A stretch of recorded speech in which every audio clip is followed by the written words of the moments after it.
There is mighty Alabama, 16-time national champions. The fourth year of the college football playoff, and we haven't had one without them.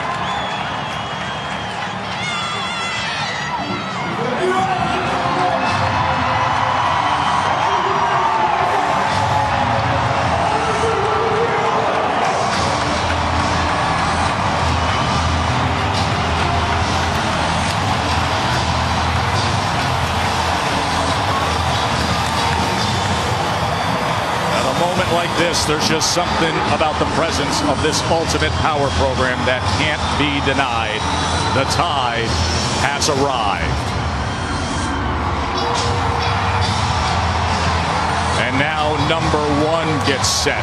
The Clemson Tigers, who proved themselves with 6 wins over top 25 teams this year. Their third straight college football playoff appearance, last year's national champs looking for a repeat performance.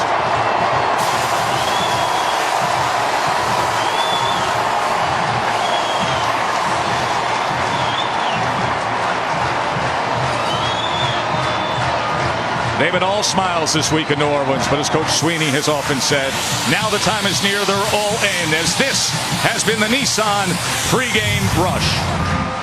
The stats tell us so. You look at those freak athletes out there, and you see all the size and strength and power, and you see it screams it, two of the best defenses in the country, Tom. And they're built the same way, and that means it starts up front with the defensive lines. Alabama, for all their great teams, it's always started with a defensive line. They recruit powerful guys, and they reload at that position.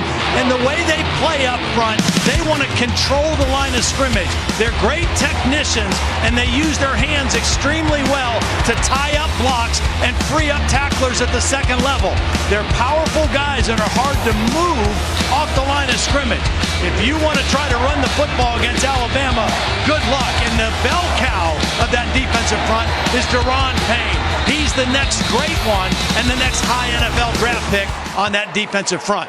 He holds down the middle there. They lead the way nationally when it comes to those statistical superlatives. Best scoring defense in the country, only giving up 11.5 points per game. As for Clemson, they have what many feel is the best unit group in the country, and that's the front four. Yeah, and they're a little bit different. Where Alabama likes to control the line of scrimmage, Clemson wants to change the line of scrimmage. They are very explosive, all 4 of them off the ball. Cleveland Farrell, outstanding season, leads the team in sacks and tackles for loss. On the inside, Christian Wilkins, he is very disruptive, very instinctive. The biggest and most powerful is the youngster, Dexter Lawrence. He's battled a foot injury, but when he's healthy, a very disruptive force. And then Austin Bryant, a pure pass rusher on the outside. This is a defensive front that gets off the ball quick, and their lateral quickness is outstanding. They are a big-time group. They lead the nation in sacks. Pac-12 referee Lan Clark is in charge tonight, and it is time for the coin toss.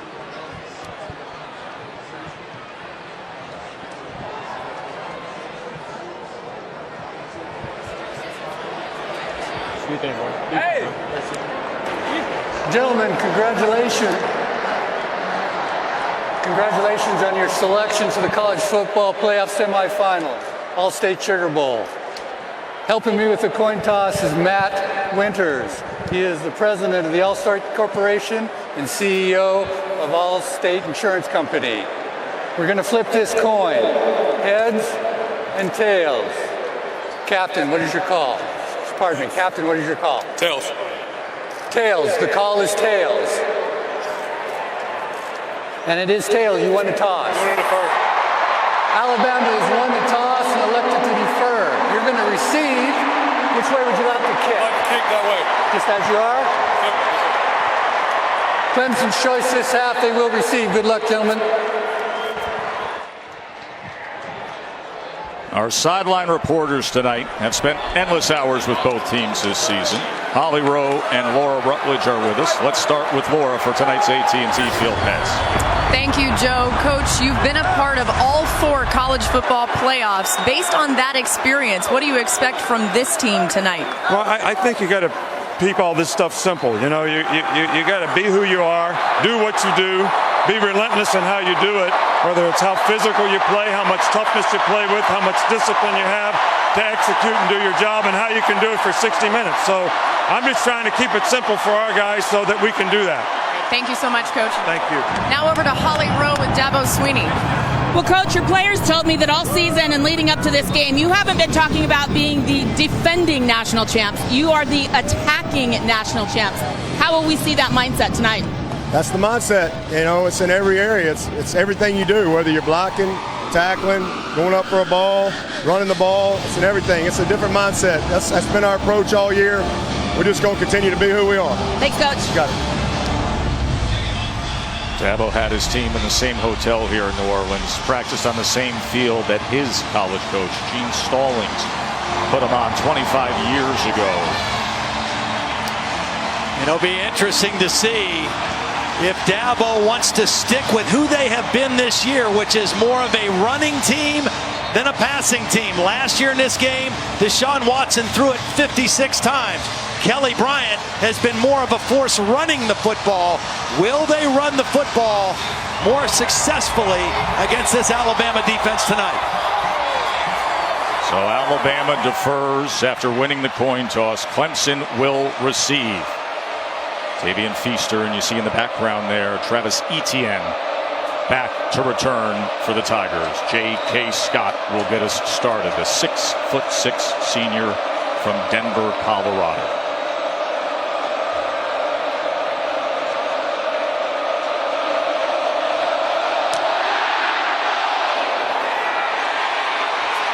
Etienne from the goal line, and he was met with a thunderous pop just beyond the 15 by Trayvon Diggs.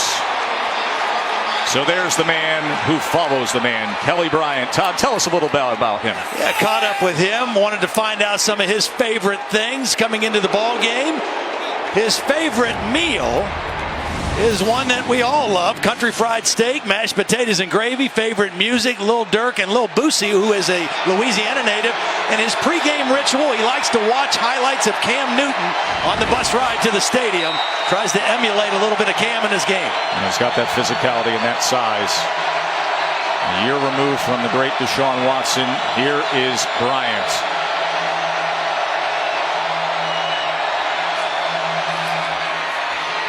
As Feaster is gobbled up. Chick-fil-A impact players. We mentioned Travis Etienne on the return. He grew up about an hour away from here, and he's grown up quickly in this offense as well. Mr. Clutch is Hunter Renfrow. Guy in the middle is Deron Payne. He's the big man, and the safety Minkah Fitzpatrick has taken home so many honors. A little odd having Renfrow as the outside receiver. Here is Ray McLeod coming out of the backfield, and he goes ahead for a gain of just 2 as Thompson made the tackle. Yeah, nice play by Deontay Thompson, who is starting in the place of the injured Hootie Jones. So this is his first start at the safety position, and a nice way to get him involved in the game early with a nice open field tackle. 3rd down and 7. You always have to be concerned with Kelly Bryant scrambling on 3rd down. You have to rush him with discipline. Into traffic and incomplete as he was looking for Hunter Renfrow. Hunter Renfrow is the go-to guy on 3rd down. Alabama knows it, and Rashaan Evans had double coverage. Watch Evans turn and run from the inside, and then the cornerback, Everett, is there to squeeze it. They knew where the ball was going to go, and they were ready on that first 3rd down play. Diggs, who made the big hit on special teams, now could give Bama some good field position here. Will Spires on to punt. And it's a clunker. Joe and with the fair catch just beyond midfield. With the kind of defenses in this game, field position is going to be huge. Now there's Jalen Hurts, already his 27th start over the last 2 years. What about his favorites, Mr. Blackledge? Well, a little bit different, particularly when you talk about the meal. He likes crawfish, which is a big deal down here in Louisiana, fried chicken and pig's feet. His favorite music, Meek Mill and James Brown. He actually mentioned the song, The Big Payback, and his pregame ritual likes to Snapchat pictures of his suit that he wears on game day. to some of his boys. Now let's see if he is styling against this extremely talented front of Clemson.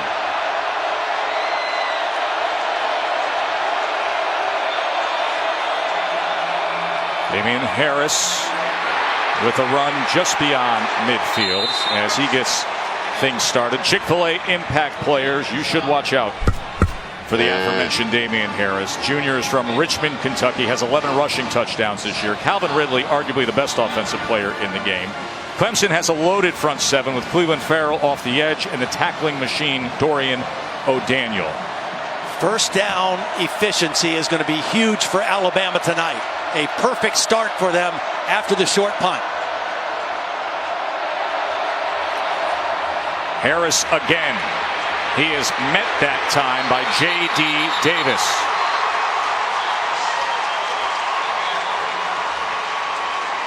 In Alabama's last game in the Iron Bowl when they lost to Auburn, Damian Harris only carried it 6 times. So he is 1/3 of the way there on the first 2 plays of this ball game. First-year offensive coordinator Brian Dable came over from the Super Bowl winning New England Patriots. Third down in this kind of distance. Look for a quarterback run by Jalen Hurts here.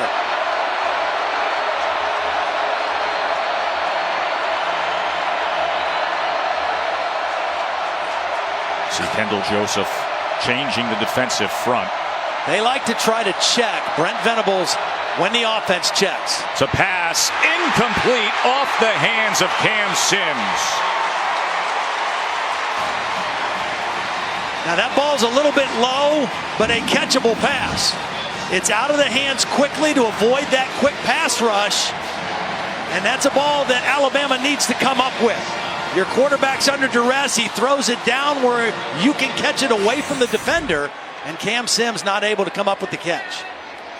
J.K. Scott, All-American level punter, on to try to pin Clemson as Hunter Renfrow will cement those heels on the 10. Skies this a mile high, but didn't get the distance he was looking for as it'll be down just inside the 20.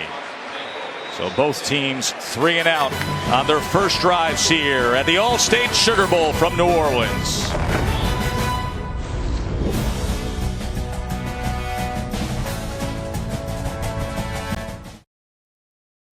Brought to you by Allstate, official protector of college football fans. The all-new 2018 Lincoln Navigator and Chick-fil-A. Party season is Chick-fil-A catering season. Order now. First Nick Saban, 5 national championships through the years. 6 would make history with the Bear. See Mark Ingram, Trent Richardson, some of the Alabama greats of the recent past coming out here for this college football playoff at the All-State Sugar Bowl. Clemson, 2nd straight start from their own 16-yard line.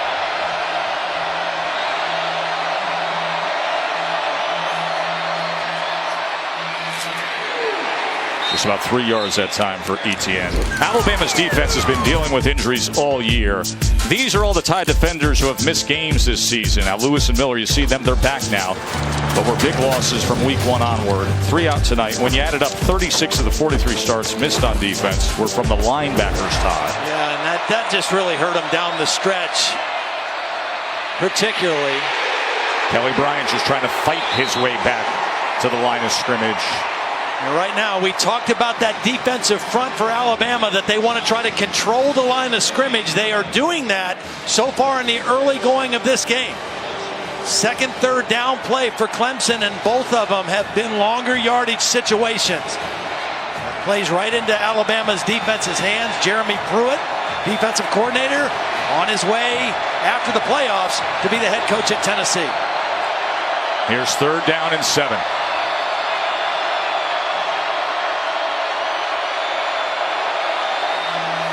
Bryant.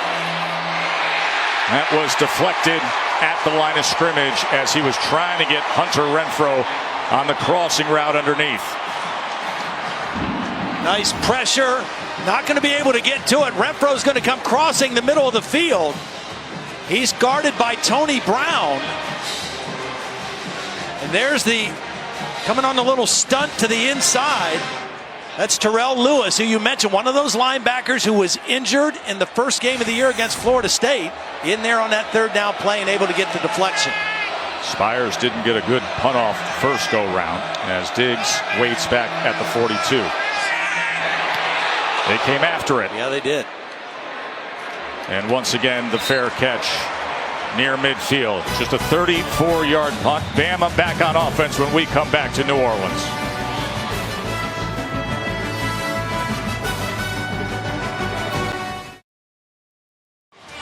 Scoreless here in the first quarter. Field position, you would think, Todd, that Bama has to take advantage and come away with something when Clemson's had it twice at the 16. Yeah. Bama's starting near midfield again. Well, you do, because in a game like this with two defenses of this caliber, field position is huge, and now your defense and your special teams have given it to you. You went 3 and out the last possession. I think it's critical that you get yourself in scoring position on this possession if you're Alabama. Jacobs motioning back in as it's a nice fake by Jalen Hurts and a chunk play for the Tide. Well, a little different look, a little bit of option. Watch, these two guys are going to get frozen on the option. A good fake by Jalen Hurts. He's reading that end.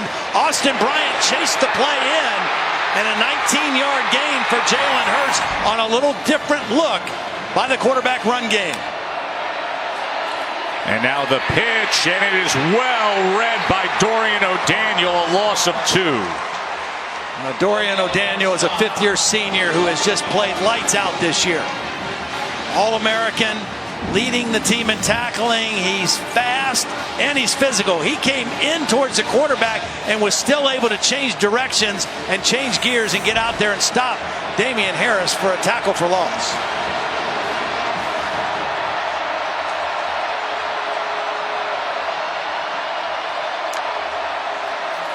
Pressure off the edge. They pick it up over the middle. That is complete to Henry Ruggs. Dynamic looking true freshman.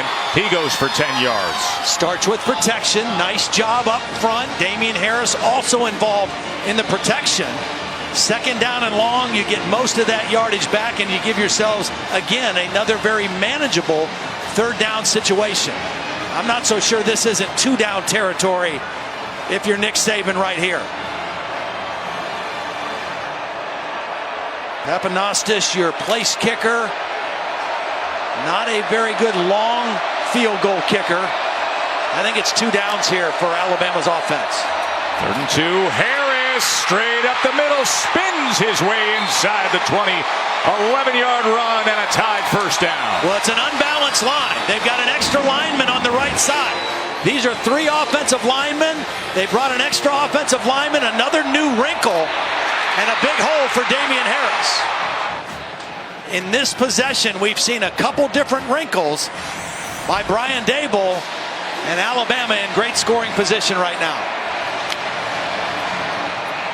First down run this time. Goes to the 10-yard line.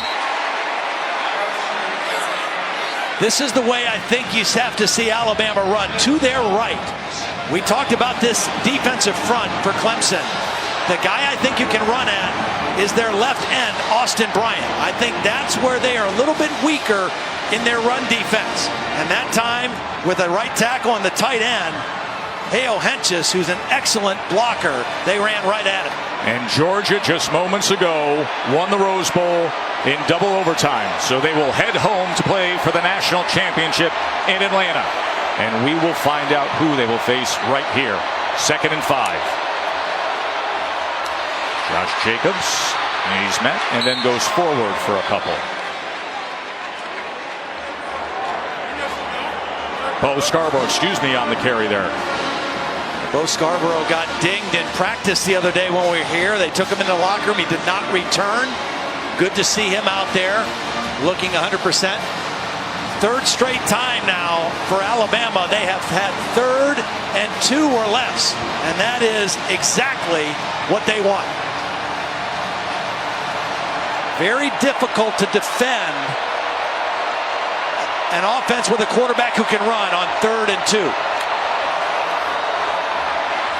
Big Bo Flag is down as he is met in the backfield. It was Davis and O'Daniel.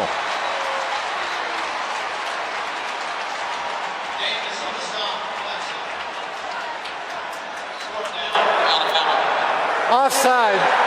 Defense number 7 lined up in the neutral zone. Half the distance to the goal. Third down. Boy, what a break for Alabama. Bo Scarborough tried to bounce that outside. Very difficult to do against the speed of this defense, but Austin Bryant on the side away. Results in a first down. On the side away from the play was lined up offsides, and that gives Alabama a first and goal situation. Here he is right here. Head is over the ball, over the neutral zone. The ball's being snapped right there, and that was an easy call. We talked about how important it would be for Alabama to get points on this drive. Right now, they're first and goal. He pulls it. Hurts. Flag is down again as he throws it away.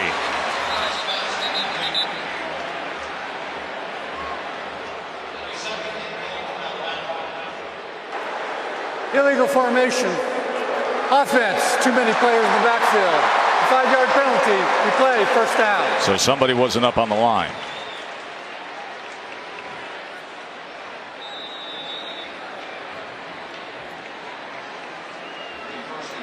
They had a little different motion on that play. Had a couple guys.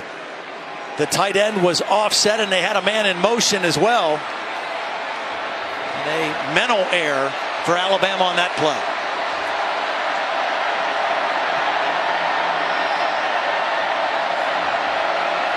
You got to figure Calvin Ridley's got to be involved here soon. Once again penetrating into the backfield as Scarborough was met.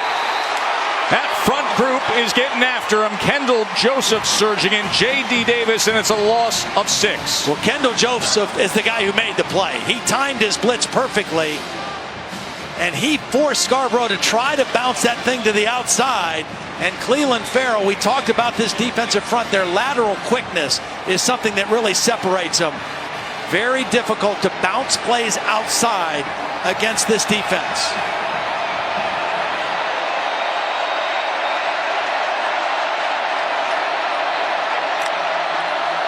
Second and goals, they're backed up. Hurts extends. Now tucks inside the 10 and is forced out and chased down. Davon Wallace giving pursuit of Jalen Hurts.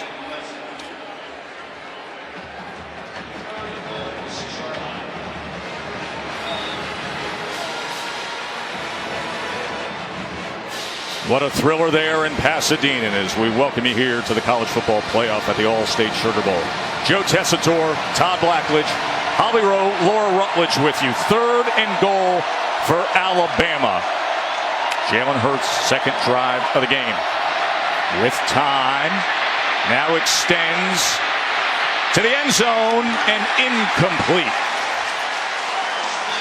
What a terrific stop by the Clemson defense. They gave up a few plays. They gave up. Alabama was first and goal. They had the penalty, and ever since the penalty, Clemson's defense really suffocated them, and they're forcing the field goal attempt. Andy Papanastis, who has made every field goal attempt under 40 yards. I thought Damian Harris ran the ball really well early, and Bo Scarborough in that possession did not do a good job running the ball. He tried to bounce outside and lost yardage instead of running straight up ahead at this defense. And Bama will strike first in what has become one of the great trilogies in this modern era of sports. Thrilled that you're with us here for this main event nightcap after what was an unbelievable game out there in Pasadena. Let's get people up to speed here. A couple 3 and outs, and then Bama takes advantage of field position. Mirror image programs of each other this year when you look at them in so many ways, especially with the quarterbacks wearing that number 2 jersey. Yeah, they both wear the same jersey. Their skill sets are almost identical. They both have arm talent, can make any throw you want a quarterback to make, but I think they're most effective for their respective offenses running the football. And we see both of them with design quarterback runs, and then even more dangerous when they improvise and extend plays and get outside the pocket and can beat you with their legs. But very good defenses on both sides of the football field, and so that field position is going to continue to be huge. Alabama had 2 great possessions in terms of where they started. They capitalized on the second one, and that's why they have the lead. And that Alabama defense is a lot healthier now than when last we saw them in the game against Auburn. Yeah, they limped down the stretch the last couple weeks. They've got some guys healthy. I even think not playing in the SEC championship game helped them in terms of getting guys back to full speed.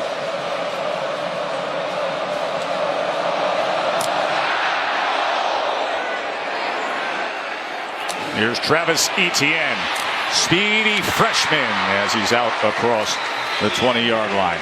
So Clemson had to replace 77% of their offense from last year. Of course, Deshaun Watson, 50 total touchdowns last year. Kelly Bryant, 24 this year. Wayne Gallman carried the load for last year's championship team. Running back by committee this year with Travis Etienne. You just saw him on the return, 400 fewer yards. And at receiver, Mike Williams had 98 catches, 11 touchdowns. Hunter Renfrow this year, 55 catches and 3 touchdowns. And their personality offensively is different than when that guy was running the show, Deshaun Watson. They were a much more pass-heavy team the last 2 years than they are this year. Much more dependent on the running game with Kelly Bryant at quarterback. As Bryant is taken down. That was Anthony Jennings coming in with a tackle for loss.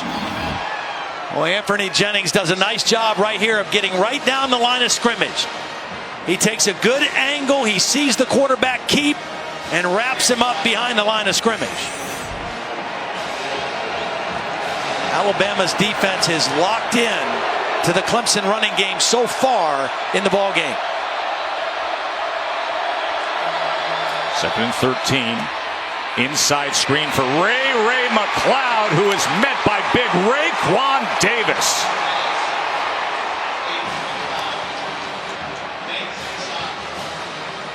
Well, again, this Alabama defense down the stretch, they looked a little bit worn down. These big fellas up front don't look worn down tonight. Raekwon Davis, coming from his inside tackle position, making an outstanding play in another 3rd and long for Clemson's offense.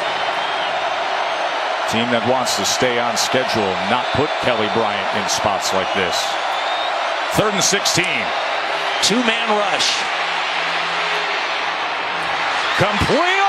Oh, should have been caught for a first down by Deion Kane, and somehow he couldn't corral it. He started looking upfield, Joe. The ball was thrown on time and accurately. There was a little wobble, but watch Deion Kane's head turn. Before he secured the catch, his eyes were turning upfield. He didn't do first things first, which was secure the football, because he would have easily had a first down had he done things the right way. And now Spires on to punt again. 3rd straight, 3 and out. And another field position opportunity for Alabama. Clemson hasn't been able to dig out of the hole. And this time it's a low line drive. As Diggs will have a returnable punt, and he's got a lane. As Alabama will be starting on the plus side. The Tide back to offense again, up a field goal early on here in the Big Easy.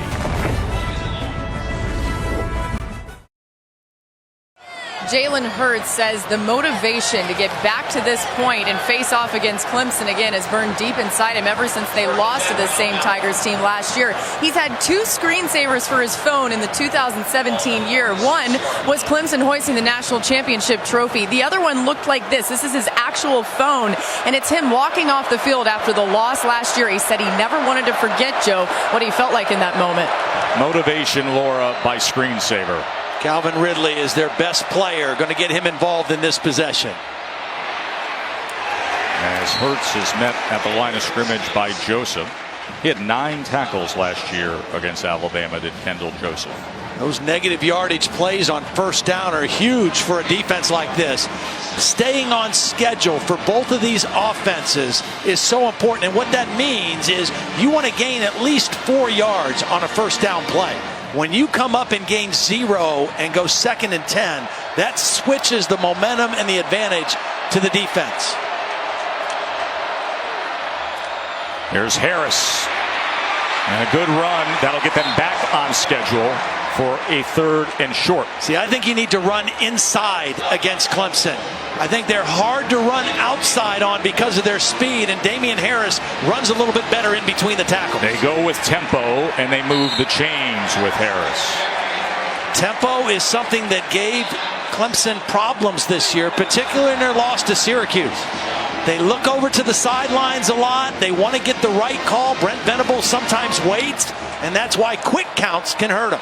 Harris getting steady work, but met that time, as that was a great job on the inside that time. Again, it was Kendall Joseph getting involved. J.D. Davis is starting at inside linebacker. We thought Trey Lamar might be healthy enough to start.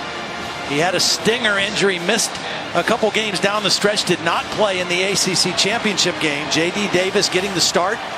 I think Lamar will play, but he's not starting the ball game. He's a little bigger, more physical inside linebacker for this Tiger defense. 5th start of the year for Davis at backer. As Scarborough motions out. Empty look here for Hurts. As settling in and getting it is Irv Smith. Let's go down to the field to Holly Rowe. Well, Todd, I actually asked Brent Venables that question before the game, why Trey Lamar wouldn't start when he returned. He started 8 games this season, 52 tackles, and has been one of their mainstays. But J.D. Davis has started their last 4 games, is playing really good football, and with 48 tackles, they just felt he deserved the start. Trey Lamar is completely healthy. That arm injury or stinger injury is not an issue. We should see him tonight.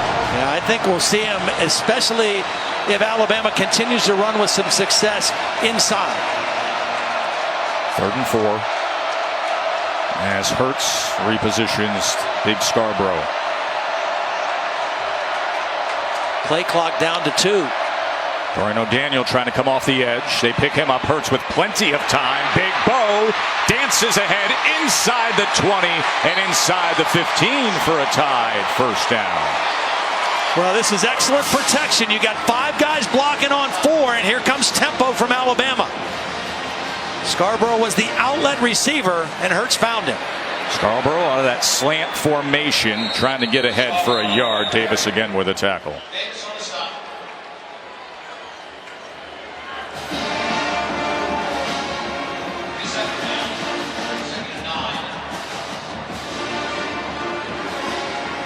There's Damian Harris. He's averaging 8.2 yards per carry. This is the best running football team in the SEC. 265 yards a game rushing. Last year in this ball game, they ran for 221 against the Tiger defense. Play clock under 5. Hurts, calm, collected, looking things over. Farrell to the end zone. Touchdown, Calvin Ridley. Farrell was closing. Hurts wasn't bothered, and Ridley scores it. Just tremendous composure by Jalen Hurts. Watch him as he scrambles. Typically, he is going to tuck this ball and run. He starts that way, and at the last minute, he sees Ridley uncover, and he reloads and throws the football. I think that surprised the Clemson defense, because typically Jalen Hurts, when he sees grass in front of him, he's going to tuck that thing and run. Tremendous composure by Jalen Hurts. And you know, in 2 college football playoff championship games against Clemson, the great Calvin Ridley only totaled 50 yards in those 2 games. So he breaks through. Our first touchdown of the night. Hurts to Ridley, tied up early.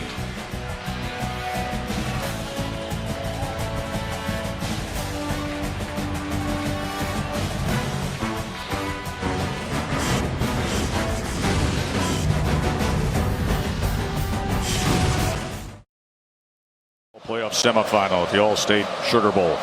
Joe, Todd, Laura, and Holly here in New Orleans. Jalen Hurts just had the touchdown pass moments ago. As J.K. Scott kicks away again, and ETN pinned in the corner at the 1. Spins away from the first wave of coverage and tried to make the most of it. Todd, let's look at All-State's all hands in play. Well, we talked about Calvin Ridley needing to get involved. Here he is in the slot, and he's going to run a route, and he is going to be open right here. And Jalen Hurts is going to miss him initially. Right now, Calvin Ridley is open. But what he does is he stays with it when his quarterback leaves the pocket and uncovers in the back of the end zone. And Jalen Hurts alertly finds him and gets the connection for the touchdown. 60th career touchdown responsible for already in a 2-year career. Jalen Hurts. Now just the final ticks of the clock here in this first quarter that's been dominated by Bama. Well, Clemson 9 plays, 0 yards. Pumps and is sacked. Raekwon Davis, all 6'7", 306, coming down on Kelly Bryant. He just ran right through the right guard. Maverick Morris was in at right guard, and Raekwon ran right through it. 10-0 Alabama in a dominating first quarter.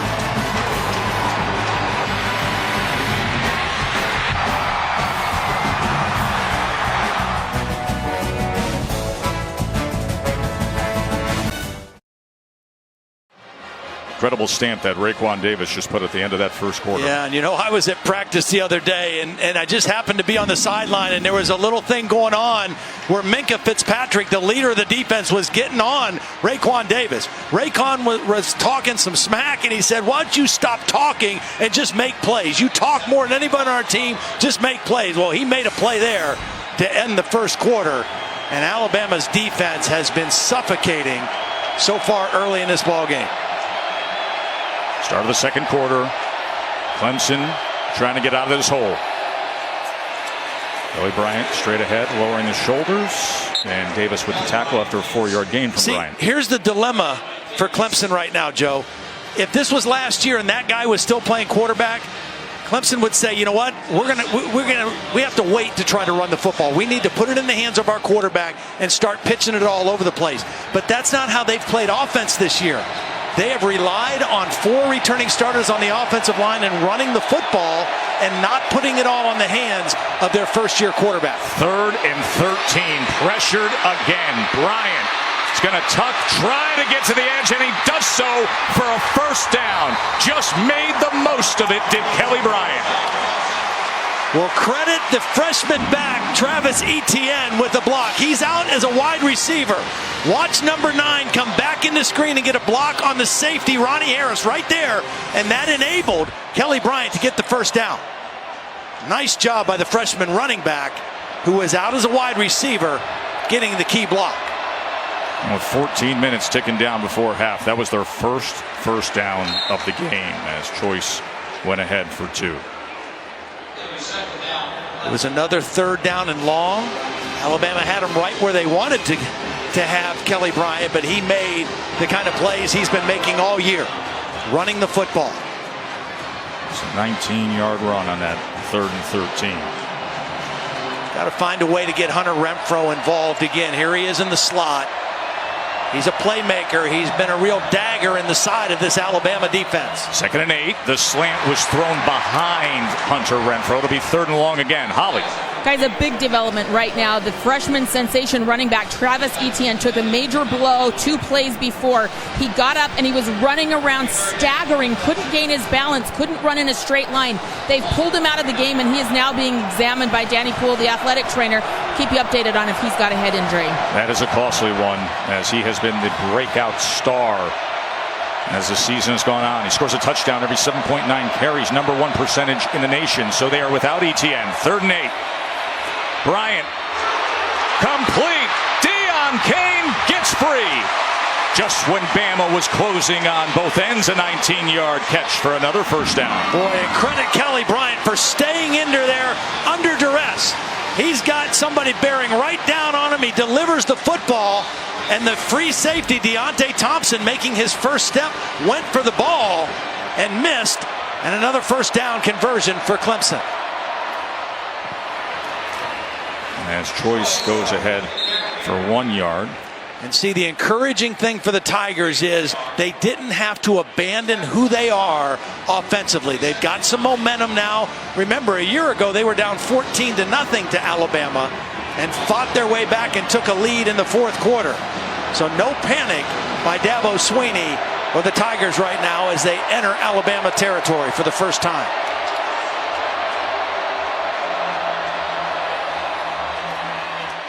Complete again to Kane. Well, Taco Bell has brought the best of the regular season to the college football playoff by creating the Live Moss student section. Hey, they're picking up the tab for 500 student tickets from each school right here at the All-State Sugar Bowl and the national championship game, giving the biggest games back to the biggest fans. How would you like to be one of those students? Grab yourself a ticket to this main event on New Year's Day. For the first time, Clemson finds himself with a third down and short yardage here. A lot of options for their offense. 3rd and 1. McLeod motions back. Bryant's going to keep, and Bryant spins for something extra. Inside the 30, move the chains again. When Deshaun Watson was playing quarterback, he would run, particularly in the big games. This is a quarterback run all the way. There's no read involved. He's just turns into a running back. Look at him protect the football as he's spinning, and he easily converts the first down. Deshaun ran when they needed him to run. Kelly Bryant runs because that's a big part of their offensive package. It's by design, and he does it quite often.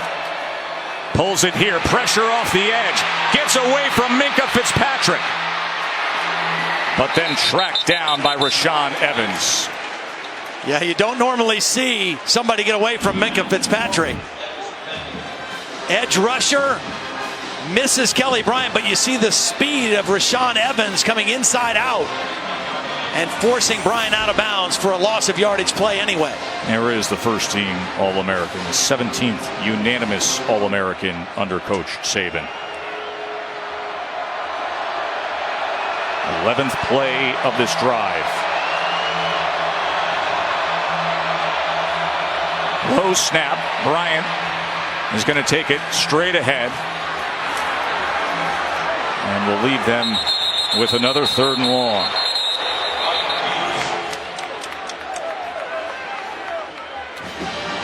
Pretty good job by the Clemson offensive lineman that time staying on blocks. It wasn't a big gain, but at least gives them a shot here at 3rd down and 9. He really struggled with the downfield passing earlier this season, but the last 3 games he's 64% on passes over 15 yards. A 3rd down and 9. See if he goes downfield here. A-gap pressure straight up the gut. Downfield he goes, looking for the freshman. Incomplete. T. Higgins was the intended target. Tony Brown had coverage. Well, because of the pressure by Deontay Thompson, who came on the safety blitz, Kelly Bryant wasn't able to step into this throw. It was a little bit underthrown, and that enabled Tony Brown a chance to make a play on the ball. If Kelly Bryant gets more on this football and Higgins can separate to the back of the end zone, it's probably a touchdown. So it'll be a long field goal attempt for Alex Spence, a 44-yard attempt. He just kicked a career-long 46-yarder in the ACC championship game.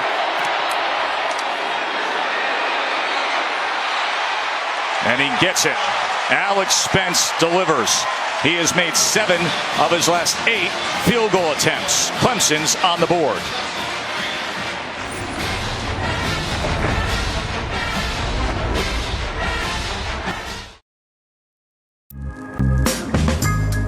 As a young boy, he dreamt of playing for the Tide like all boys growing up in Pelham, Alabama. But little Dabo actually did.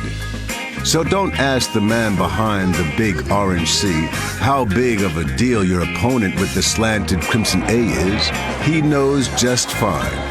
He has a birth certificate, diploma, and championship ring to prove it. Dabo Swinney from Pelham, Alabama to the college football playoff.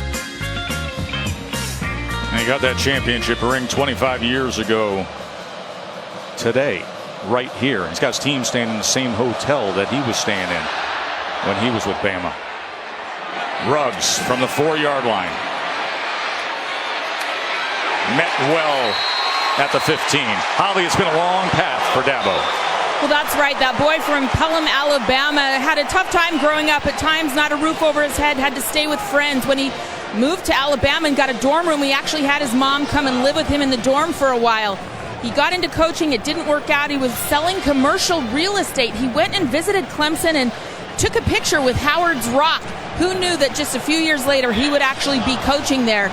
It was hard, though. At a time, he told his young children, hey, should I get out of coaching and spend more time with the family? They said, no, Dad, do what you love, because we love it too. And now here he is, trying to get to a second straight national championship. And back in New Orleans.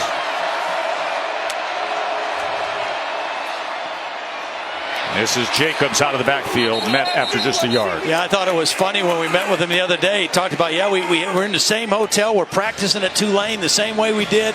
He says, we're in the same hotel, but I can guarantee you I'm not in the same room as I was when I played. No. He's got a big boy room now. He said, I'm staying at that same hotel that Gene Stallings put us, and we're going to practice at Tulane, same practice field that we were on, hoping for a little bit of that magic from his past. Worst starting field position of the ball game for Alabama here. Going to swing it now to the other side. It's Najee Harris, who's going to be a big star down the road, getting some action here. True freshman from California. Holly? Dabo is certainly thinking back to that time at the Sugar Bowl 25 years ago, and he actually came out here onto the field with something in his hand. It was grass, and he walked the whole length of the field, dropping that grass as he went. He ended in the end zone, and I asked him, where is that grass from? What is special about it? And he said, that's something I'm going to keep private. I just call it my secret mojo. We'll see if it works tonight. He's a very spiritual guy and greatly appreciative of all the opportunities that have come his way. There is some of that grass that Dabo sprinkled here on the field of the Mercedes-Benz Superdome. Dorian O'Daniel was helped off the field after that play, one of their real leaders on defense. He was hit hard on a crackback block by Jerry Jeudy, one of the freshman wide receivers that sprung that play for Alabama. There's O'Daniel, who leads the team in tackles. Flea flicker, Hurts winds it up, wants all of it. Ridley couldn't come down with it. It was underthrown, Joe. If he throws this thing deeper, Ridley scores. Because Ridley had to wait to catch the ball, Van Smith, the safety, was able to come and make a play. Now, flea flickers take time, but if he loads it and throws right now, that's a touchdown easily. Because Ridley had to stop and come back for the football, the safety, Van Smith, was able to get his left hand in there and knock the ball away. Beautiful play in recovery by Van Smith. I love the play call. Just got to throw that thing out there sooner.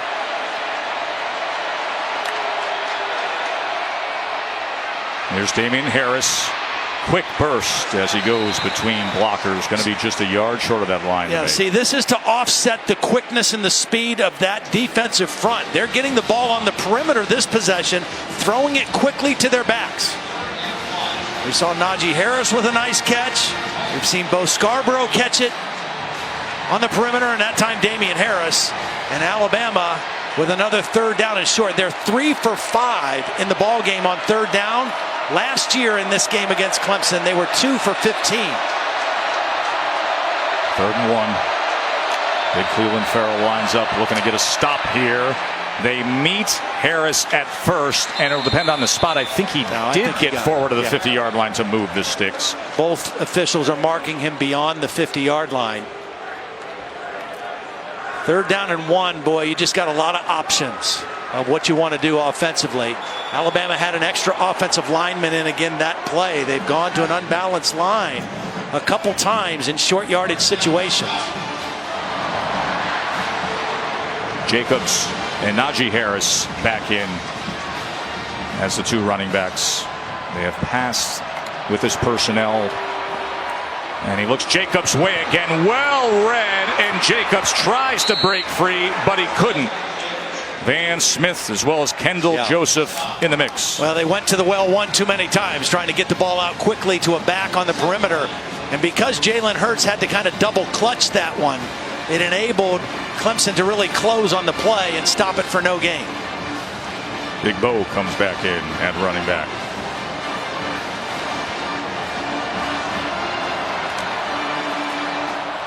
And he will get the carry on 2nd down. With all that weight coming behind him, gets it to the 45. The 3rd down was such a problem for Alabama last year. They ran the ball well for 221 yards, but 2 for 15. They couldn't stay on the field, and the net result of that 2 for 15, they only ran 66 plays in the game. Clemson, on the other hand, ran 99, and that wore down the Alabama defense late in the ball game. 3rd and 6. Hurts with Farrell coming after him, and that'll be well short as he was just looking for an option, and Scarborough was left as it. And Cleveland Farrell was left unblocked. You want to block the most dangerous and turn loose the outside. Unfortunately for Jalen Hurts, that was Cleveland Farrell, who leads this Tiger defense in sacks and tackles for loss. And Jalen Hurts did whatever he could just to get rid of the football. J.K. Scott comes on the punt. Such a huge leg, but the last time he had a short punt opportunity, didn't get the best kickoff. Wants to try to pin Clemson inside the 10 if he can here. Renfro's got those heels at the 10. And that's where the fair catch comes in. 7-point margin for Bama right here in the All-State Sugar Bowl.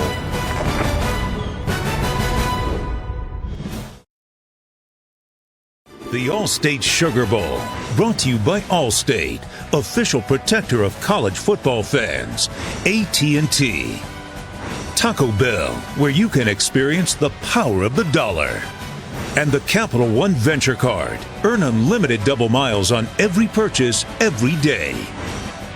Aerial coverage is provided by Goodyear. When Mother Nature blitzes, you'll need the very best traction on and off the field. You'll need weather ready. Goodyear, more driven.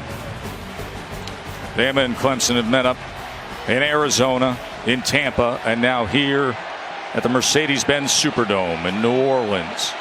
You know, we talk about field position in a game like this with two defenses like this. For Clemson, this is their 5th offensive possession, and 4 of them have started inside their own 20. Kelly Bryant. Complete downfield as he's able to get it to Amari Rodgers. They're very high on his future. Yeah, Amari Rodgers and T. Higgins are both from the state of Tennessee. Amari Rodgers is actually the son of T. Martin, national championship quarterback for the Volunteers, now the offensive coordinator of USC Trojans. Here's Feaster getting ahead to the 30. Laura. Joe, Alabama was a little worried about Mack Wilson coming in and being responsible for so many calls after not having a lot of playing time this year. Jeremy Pruitt telling him he's got to be louder with those calls out there, trying to give the defense some clues of what they might be situationally in the huddle so they have a heads up. He came back from injury for the Auburn game, but hasn't been necessarily at 100% for practices and drills. But he is the communicator, as you mentioned, Laura. 2nd and 6, looking for the screen here. Well read by the Bama defense as Feaster struggles. Well, the reason that's so important, as we see Minkah Fitzpatrick, the leader of this defense, make a play, is this defense relies on communication. And Sean Dion Hamilton was that guy. Then when he got hurt, the freshman Dylan Moses, who took his place, assumed that role. And now they're down to their 3rd signal caller in Mack Wilson. It's a lot of responsibility for any player. 3rd down and 6. Bryant being chased and has to throw it away. Great spin move by Rashaan Evans to get after Kelly Bryant. He's an inside linebacker. He's rated very high by NFL scouts, and a beautiful use of his quickness on the inside move. He beat Sean Pollard, the right tackle, and then Deron Payne was coming to the outside. He's going to go inside. Payne's going to go outside. So even though Kelly Bryant is able to elude Rashaan Evans, Deron Payne has excellent leverage on the outside, and Kelly Bryant has to throw the football away. And now Kelly Bryant on 3rd down is 1 for 6 throwing the football. Diggs back to return the 4th punt of the game by Will Spires. Alabama was offside unless there was movement. It was 4th and 6 for what it's worth. Najee Harris jumped. Snap. False start. Offense, number 11. 5-yard penalty. Still 4th down. Well, they say that there was movement there. That was Isaiah Simmons on the outside of the punt protection. That's why Najee Harris took off early. Back Clemson up 5 more yards. And again, the field position. Alabama started their last possession on their own 15. They moved it for a while, then they punted Clemson deep. And now they're going to get decent field position on the exchange here. Came after Spires again. And fielded by Diggs, takes a backward step, retreated, and then got back to the 40-yard line. Bama offense back up. Hurts is 9-12 and has the touchdown pass. What does he have to offer here?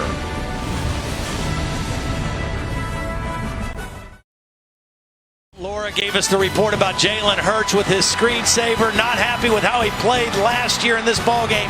Off to an outstanding start, both running and throwing the football. Nice read there on the option. He's run it 9 times for 27 yards, or 3 times for 27 yards. And then watch him elude the very fast Cleveland Farrell on the pass rush. Keep his eyes downfield. Find Calvin Ridley for the touchdown. Throwing the football 9 of 12 for 78 yards. An outstanding start in the first half for the sophomore Jalen Hurts. As he gives way to Harris. And one nice move to get the yardage there. Kendall Jovis with tackle. You know, Jalen Hurts was not feeling well earlier this week. In fact, he missed 2 practices when they arrived here in New Orleans. So much was made about Baker Mayfield in Oklahoma, out there in Pasadena. And nobody knew about Jalen. Nobody knew that Jalen Hurts was actually the guy missing a couple of practices. But that guy, Tua Tagovailoa, outstanding freshman from Hawaii, filled in. He was great in practice earlier this week. He is an excellent passer, but hey, Hurts looks mighty good right now. Laser focused right now. Harris taken down. The flag is down on the far side there. Talked about first down efficiency, how important that would be for Alabama as we await this penalty call. Alabama's running the ball on first down very well. Defense number 45, 5-yard penalty. Second down. That was Chris Register. Brent Venables, outstanding defensive coordinator for the Tigers. Well, a couple mental mistakes by this Clemson defense. Giving Alabama the football on their side of the 50 now. This is the 20th play that Alabama has run in Clemson territory in the first half. Harris off right tackle as he was chopped down by Van Smith.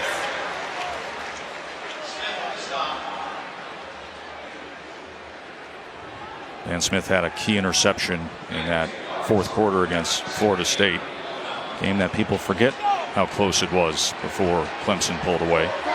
These 2 teams had 2 common opponents during the season. Florida State was one. Both teams were able to win the football game. Alabama beat him in week 1, and they both played Auburn. Clemson beat Auburn early in Clemson. Alabama lost to the Tigers in the Iron Bowl. 2nd and 8, big hole up the middle, and another first down by way of Damian Harris, 11-yard run. Boy, watch the right guard, Lester Cotton. Watch him block out. The tight end blocks in, and a huge hole for Damian Harris. Timeout. Lester Cotton with an outstanding block. And a big hole for Damian Harris. 324-pounder who grew up right in Tuscaloosa. Local boy made good.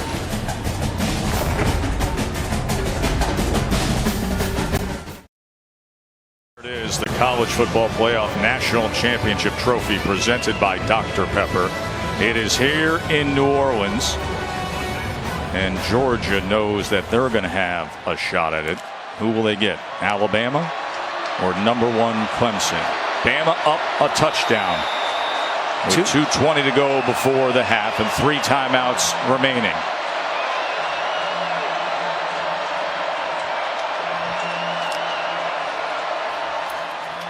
Quick screen, Ridley, and a quick burst to the outside.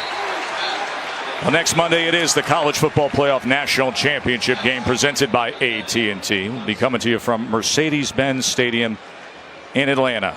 Georgia with a thriller today in double overtime over Oklahoma in what was yet another all-time classic in the Rose Bowl. 2nd and 1. Play caller's dream. And with it, take a shot. Denied that time by Trayvon Mullen, and a flag comes in. Well, there's as Robert Foster was the intended target. There's a flag by the line of scrimmage as well. I think we might have offsetting penalties here. I think there was a lineman downfield. Jonah Williams, the left tackle, was downfield. I'm not sure if this was a run pass option, but Jonah Williams got himself beyond that mark down the field. So I think we're going to end up with offsetting penalties. By both teams, and they will offset. An eligible player downfield. Offense number 73. Pass interference. Defense number 1. Offsetting fouls. 2nd down. See, teams get away with this a lot when they run pass options, but this one's obvious. He is going to get way down the field.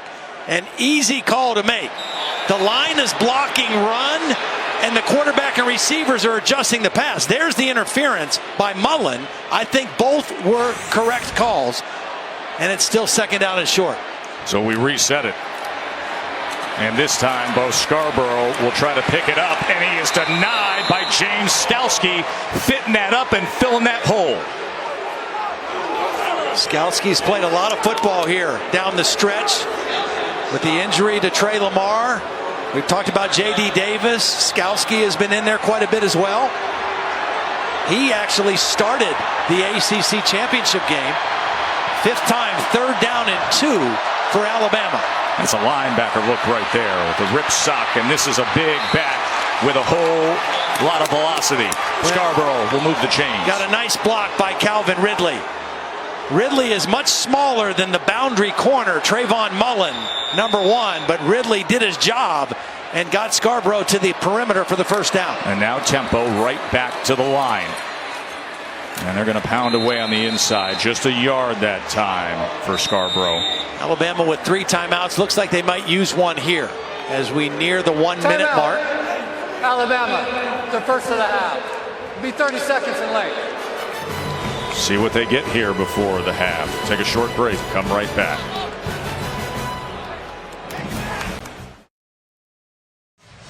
Well, hopefully you found out today that the ESPN app is a fan's best friend. You can stream every ESPN and ABC college football game live or at home. Get access to the scores. You can download the ESPN app. Start streaming now. I mean, today was just awesome here in New Orleans around the hotel. With what happened with UCF and the LSU Notre Dame game. Everybody had the app going, TVs in the restaurant going, and then that all-time Rose Bowl to lead to this. 2nd and 9. Minute and 4 seconds remaining before the half. Hurts has plenty of time and now is finally taken down. I mean, he was looking over everything before Austin Bryant got to him. And that's the worst thing that you can do if you're Jalen Hurts, because the clock keeps going. Not just that you lose yardage. That's one you just got to throw away. If it's not there quickly, you have to throw it away. Avoid the loss and keep the clock from running down on you as well. Now they're down by 35 seconds. Ridley was the intended receiver, and he was well covered. 3rd and 14. Hurts, here he comes again, does Bryant. Hurts trying to get to the corner, and he will duck out with 22 seconds remaining, a gain of 9. A nice stop by the Clemson defense on that 3rd down play. Back-to-back plays, 2nd and 3rd down. I think this was a critical possession for them, because Alabama has had the momentum the entire 1st half, and they're going to get the ball, the Crimson Tide, to start the 3rd quarter. So I think it was very critical for Clemson to keep them out of the end zone and force this field goal try. Hurts shaving 9 yards off the attempt of Papanastis, who made from 24 earlier. This a 33-yard attempt.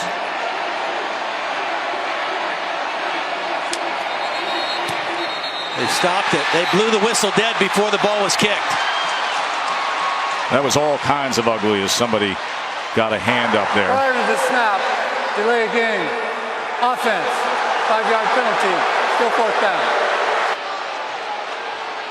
You wonder who's more nervous right now. Nick Saban on the sideline after seeing that kick, or Papanastis after knowing what just came off his foot. Again, a critical opportunity for more points right before halftime for Alabama. Well, the man who talks to the PGA Tour's Justin Thomas on prepping the mental side will gladly take that mulligan. Now a 38-yarder.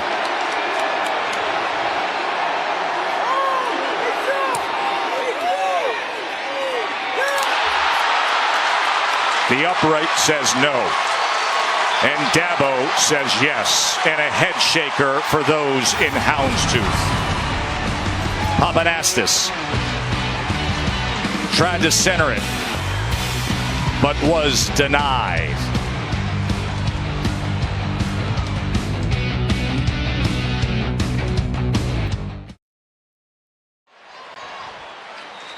And a knee is taken by Kelly Bryant. Clemson survived the first half. Completely agree. Remember, Bama is getting the ball in the second half. Alabama had 3 red zone possessions, 1 touchdown, 1 field goal, and 1 missed field goal. And a game that featured a field advantage for Alabama the whole first half is now done. AT&T Field Pass takes us down to Laura. All right, thanks, Joe. And, Coach, an opportunity for more points to end the half. How would you assess the way that your team ended this half? Well, I think we're controlling the ball, which is very good, but we got to finish drives in the red zone or put points on the board when we get an opportunity to. So, it's disappointing, but we just got to keep playing. It's a 60-minute game. Thanks, Coach. Thank you. To Holly with Dabo. Well, Coach Sweeney, starting field possession for Alabama, they have been at the midfield to start almost every one of their drives. How do you correct that? Well, we got to, first of all, do a better job on kickoff return. Really had a missed block, got pinned deep, and that cost us, put us in the hole a couple of possessions where they had the ball on about the 50. Really fortunate that it's 10-3 right now. Very, very fortunate. Put one good little drive together, but we're just not doing the little things good right now. We missed a call over here on a corner blitz. Would have had it dead to rights. Just some stupid penalties. Lined up in the neutral zone twice. But hey, we got to go. It's about as bad as we can play. It's a touchdown game, so we'll go in here and see if we can get corrected and come out here and play a little better second half. Always glass half full. Thank you, Coach. Honest was Dabo Sweeney, wasn't it? The trilogy. They've split the last 2. Now 7 points separates them. Quick break and then halftime from here at the All-State Sugar Bowl.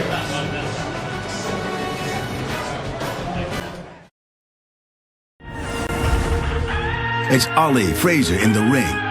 Bird Magic on the floor. It's Clemson Bama on the field. Raekwon Davis coming down on Kelly Bryant. Bryant is taken down. Hurts, calm, collected, looking things over. Farrell to the end zone. Touchdown. Do you believe that you can win this fight tonight? The college football playoff semifinal at the All-State Sugar Bowl. And that Calvin Ridley touchdown is the difference on the scoreboard at the half here in New Orleans. Joe Tessitore and Todd Blackledge with you. What a day it has been, that all-time classic Rose Bowl. And now this, the other end of the spectrum where we got all defense here. And take a look right here when you see the Clemson stats at the average field position start, because that's critical when it comes to what we see here. Absolutely. With 2 defenses like this, field position is huge. The other big number in that first half, third downs. You see Alabama has a better percentage on third down, but it's all tied to staying on schedule and the yards needed. In that first half, Clemson's average yards needed on third down, 8.2. Alabama, 4.1. A lot easier to stay on schedule when you're coming up third down and short. Yeah, it's just not how Clemson is built. And now they could be putting themselves in a position here where if they can't step up defensively on this first drive, do they get to that spot where they're asking too much of Kelly Bryant? Bama will receive the ball. A real challenge now for the Clemson defense. They dodged a bullet at the end of the first half with a missed field goal. Here's Ruggs on the return. And he is stacked up just beyond the 20. Let's go down to the field to Holly. Well, guys, 2 critical injuries in that first half for the Clemson Tigers. Their freshman running back, Travis Etienne, took a head injury. They've evaluated him. He sat out most of that second quarter as they evaluated him in the tent. I saw him just run out onto the field with his helmet on, and he is likely to return to this game. But their other freshman superstar, T. Higgins, hurt his right leg going down for that touchdown catch that was just thrown a little bit short, and he has not returned to the game. I saw him being helped off at the half. And we'll get into this a little later, but that could be critical because part of the game plan they told us is to have 10 personnel out there and have the big-bodied wide receiver out in space. Those are both critical losses for the Clemson offense if they can't play. That was a missed exchange, and look at that! Just what Clemson needed to start this second half. Kendall Joseph fumble recovery. Now I put this on Jalen Hurts. Kendall Joseph alertly falls on it, but this is Jalen Hurts hanging onto the ball too long. The mesh point is clean. Either give it or pull it. He hesitated, got caught in between, and the ball ended up on the turf. And Kendall Joseph, exactly what the Clemson Tigers needed right out of the locker room. Give your offense a short field. They worked against the long field the entire game, and Alabama, the team that led the nation in not turning it over, a critical mistake to start the third quarter. And now this thing is served up on a silver platter with field position. Everything we just talked about turns around in one play, but you still got to get by that front wall with Anthony Jennings. We've seen him do this in the first half. He reads it, he's locked in on the quarterback, and he takes a direct line. Here he is, his eyes are on Kelly Bryant. The end is going to pop outside, and his only responsibility is the quarterback, and he drops him for a loss of yardage. And here's that personnel grouping we were talking about, as they shift now back out of it into the slant formation. 2nd and 12, Feaster, and he is met. Minkah Fitzpatrick coming up. Well, this just shows you what kind of a player Minkah Fitzpatrick is. First of all, he's lined up over Hunter Renfrow. So he's responsible for Renfrow, but as soon as he reads the play, he is in perfect position to tackle Feaster behind the line of scrimmage. Back-to-back negative yardage plays for the Alabama defense after the sudden change. Overcoming third down, such an issue tonight for Kelly Bryant. You see just 1 for 6 on third down passing. Again, it's the yards needed on third down. That's what's been the real problem for the Tigers. 3rd and 15 here. Bryant pressured again, ridden down again. Terrell Lewis, who's back to full strength. Both outside guys came inside on stunts. Rashaan Evans coming from one side and Terrell Lewis coming from the other side. It was only a 4-man rush, but they collapsed the pocket perfectly on Kelly Bryant. And see how fired up Dabo Swinney is, as Dabo's son, Will be the holder here, the freshman, for the attempt from Alex Spence, who hit from 44 earlier, this from 42. Snap was high, Swinney got it down, and Spence puts it through. Good job by Dabo's son there on the hold, number 16. First son of a Clemson head coach to play for the Tigers since 1963. Look at him have to go up, get that thing down, and true and through was Spence. Now Dabo got the 3, but he's still upset that they didn't have a better offensive possession. They got points, but Alabama has to feel really good about what they were able to accomplish defensively after the turnover. The first time Clemson had an edge in field position to start the second half, and they were only able to come away with 3 points. But it is a one-possession game, and so everything Clemson wants to do offensively in the run and the throw game is still at their disposal.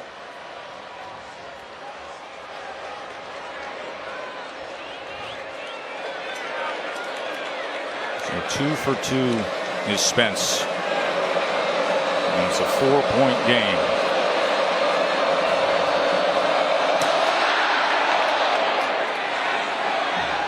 Ruggs from the 3. And he is popped, but kept his balance out to the 27. All-State is proud to be part of the team that comes together to do good by contributing to participating universities' general scholarship funds for each field goal and extra point kicked. And today at All-State has contributed millions in scholarship funds. Little different than what we saw out in Pasadena earlier today, wasn't it? High-scoring offensive affair out there. A couple defensive stops here and there that were critical, as well as a blocked field goal. But here the defenses, particularly the defensive fronts, have controlled the action in a low-scoring slugfest in the Sugar Bowl. Big Cleveland Farrell and that great defensive line. Facing off again, Hurts and Scarborough's the back now. He pulls it. And just trying to get back to the line of scrimmage. Let's check in with Laura Rutledge. Joe, it was a fiery halftime for Alabama. Nick Saban telling his players, people did not think you could win this game. Remember that. The players angry at how close the score was, wanting to come out here with fire. Obviously, one mistake from Jalen Hurts, but they were ready to go when they came out of the locker room. Not often that Nick has been able to play the underdog card. Yeah. He's had 5 weeks to prepare for this, the third part of what has been just such a great trilogy in recent years. This is the 4th year in a row Alabama's been in the college football playoffs, but the only time that they weren't ranked number 1 or number 2. Coming in ranked number 4. Saban has used that to his advantage in this prep time. Receiver stack release to the top. On 3rd and 7, fakes one way, tries to set up the screen the other, and that never had a chance. Clemson defense does their job. I don't think he could see Bo Scarborough. Bo got kind of hung up with the right guard, Lester Cotton, and it threw the timing. Watch Bo Scarborough try to slip out, but he's behind Cotton, and Jalen Hurts couldn't find him until late, and that disrupted the timing of the play. Nice stop by the Clemson defense. Now J.K. Scott, who has the fewest punts returned of any punter in the country, on to kick away to the dangerous Ray McLeod. I want to avoid kicking the ball in the middle of the field against this guy. We saw him take one back 70-plus yards against North Carolina State. Turn that game around. It's a wobbly umbrella punt from J.K. And in the midst of traffic there, it bounces down to the 26. Well, Kelly Bryant's going to be back out there. Dabo was coaching him up with a little passion. Points right to him. Says, that's on you, young man. Time to step up for the junior quarterback.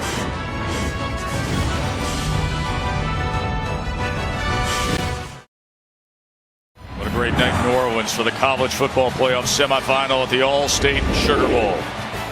Aerial coverage is provided by Goodyear, committed to honoring blimp-worthy athletes who demonstrate hard work on and off the field. Goodyear, official sponsor of the college football playoff. Among those blimp-worthy athletes is the group on the Alabama defense. What a difference this is compared to the first matchups we've seen between these two. 68 total yards tonight for the Clemson offense. Only 3 plays of 10 yards or more. Bryant to the outside, back shoulder complete to Deion Kane. You know, they could have called a penalty on Deion Kane at the end of that play. They didn't. This was a beautiful throw and a nice job by Kane. Just getting separation from Levi Wallace and a perfect throw. How about the hat camera there? Yeah. The guy working the chain gang, putting down the clip, giving us that spot right there on Deion Kane. Going to take a shot downfield, looking for him again. Kane goes up. Not able to secure the ball. Unable to put it away through that process as Levi Wallace had coverage. Well, back-to-back plays. It was Kane on Wallace. Kane won the first play. The second one, Levi Wallace does a beautiful job of staying with it as the players were going to the ground and ripping it out. Travis Etienne left the game earlier, back in with Kelly Bryant in the backfield on 2nd down and 10. As they pitch to the speedy Etienne. trying to get to the outside, and he does. It'll be a more manageable third down. Of course, when it comes to third downs, Renfro has often been the target for Clemson, but tonight has been a different story. You know what he's done in the other two games against Alabama to be the hero, especially last year's championship, but tonight shutout. But he might be a factor on this play. The reason he's not been a factor on third down tonight is because of the long yardage needed. But this kind of yardage is where he is at his best, using his quickness as a slot receiver. He's the number 2 receiver to the top. Bryant sprinting that way, has to extend the play. Now going against the grain and able to get the first down. 6'4", 220, and you can see how athletic he is. He was looking for Renfro. Renfro was covered like a blanket by Minkah Fitzpatrick. And Kelly Bryant does what he can do. He turns nothing into something, and a conversion on third down, and a new set of downs for the Tigers.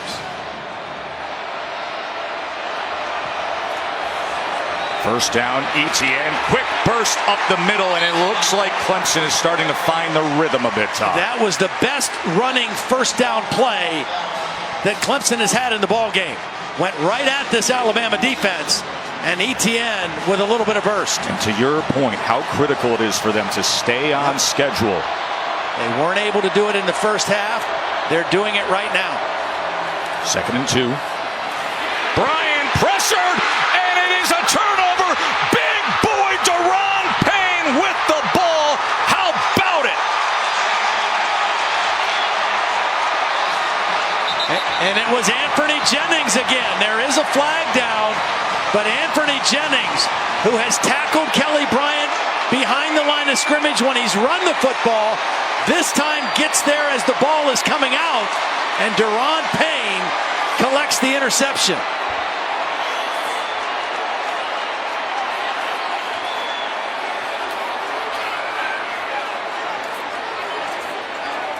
Deron Payne got stymied. Personal foul, horse collar tackle, Cumberland team, number 73. A 15-yard penalty. First down, Alabama. How quickly this has turned. Momentum with Clemson. Watch Anthony Jennings get to the quarterback. ETN is a freshman running back. He's late getting to the block. The ball is knocked up in the air, and Deron Payne is able to scoop it up. A freshman mistake on pass protection, and all this promise of a drive for Clemson goes the other way, and Alabama now back in Clemson territory. How many times do we hear coaches talk about the reason a guy isn't on the field as a youngster is because of the lack of pass protection? Costly there. Speedy, successful, as Harris gets the call, is ETN. He's been dynamic as a game breaker, but that time unable to handle Anthony Jennings, and Payne got the interception. He just got caught up inside a couple too many steps, and he wasn't able to get back quick enough to pick up Jennings. He's trying to explain himself over there on the Clemson side of things. It is 2nd and 7. Harris motions out. Clemson's defense has been able to bail them out most of the game. Can they do it another time here? Hurts. He is taken down by Clelin Ferrell. Clelin Ferrell is an outstanding defensive end. Only player in college football with 2 games this year with at least 5 tackles for loss. The thing that makes this defensive front so good is they are all 4 capable of wrecking your offense. So you can't afford to double any of them, because all of them are capable of making a huge play. That time it was Clelin Ferrell. They could use a huge play right now.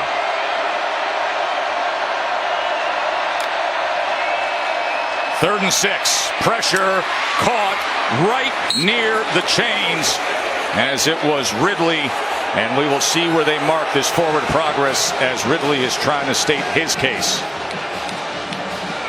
One of the things Brian Dable told us in our meeting with him yesterday is one of the things when they went back and self-scouted was that they missed some third down plays, just coming up a little bit short. That time Ridley came back for the football, made the catch, but it's 4th and short, and Alabama is electing to go for it here. They're the best 4th down team in the country. They convert 81.3%. 4th and 1 for Bama. Harrison Hurts talking it over. Here's your 4th down. Up and over Superman and move the chains, Damian Harris. Damian Harris barely got back and got set. He was stepping up to get the signal. He gets set. The play starts off to the right, and with his vision, he sees a little crease to get over the top for the 1st down and the 4th down conversion for Alabama. Here's where I think you go back to Ridley. Here he is here. Maybe play action and try to get Ridley for a big play.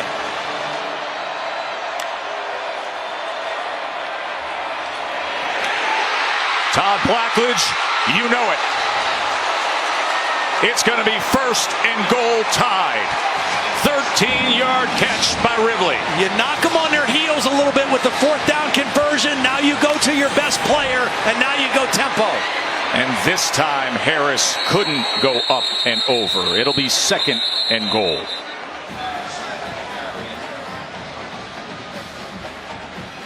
Big Bo, often used in recent years in this spot. See, I don't think Bo is the answer here. Even though he's big and physical, he doesn't start quick.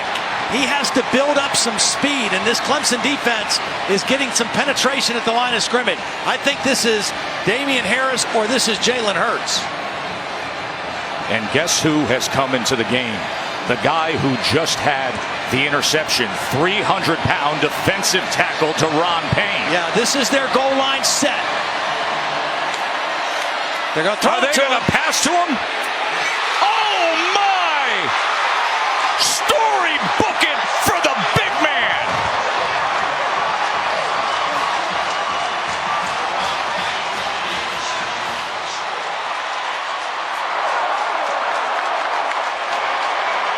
The dream of all big men. We saw him do it in practice. Would they call it in the game? Beautiful call and timing. He got a little pick play. They ran a pick play with 2 defensive linemen. Quinnen Williams, number 92, was the picker, and Deron Payne was the touchdown maker. Wow. 2 defensive linemen who grew up in Birmingham, Alabama, just shocked the world in the Sugar Bowl. He gets the interception time. The guy who many around the program think as the best defensive lineman and undoubtedly the most underrated in the country. An interception on one end, a touchdown reception on the other end. Big men everywhere rejoice. It is your moment.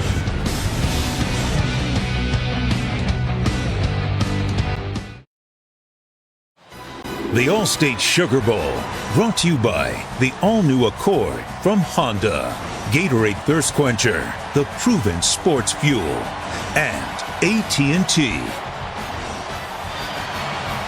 College football playoff semifinal here at the All-State Sugar Bowl. I think Clemson fans are feeling the pain. The Ron Payne, an interception, and then the touchdown reception. Started the drive and finished it in style. Caught that ball with his hands and tapped the toes inside the sidelines too. That was pretty.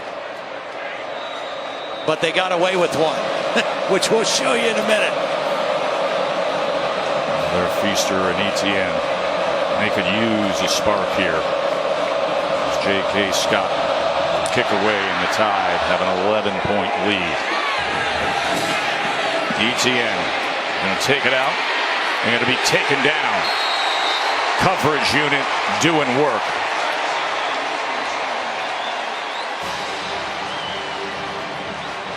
What is the answer for Kelly Bryant and the Clemson offense? Jalen Hurts to Deron Payne. Did you ever think we'd say that?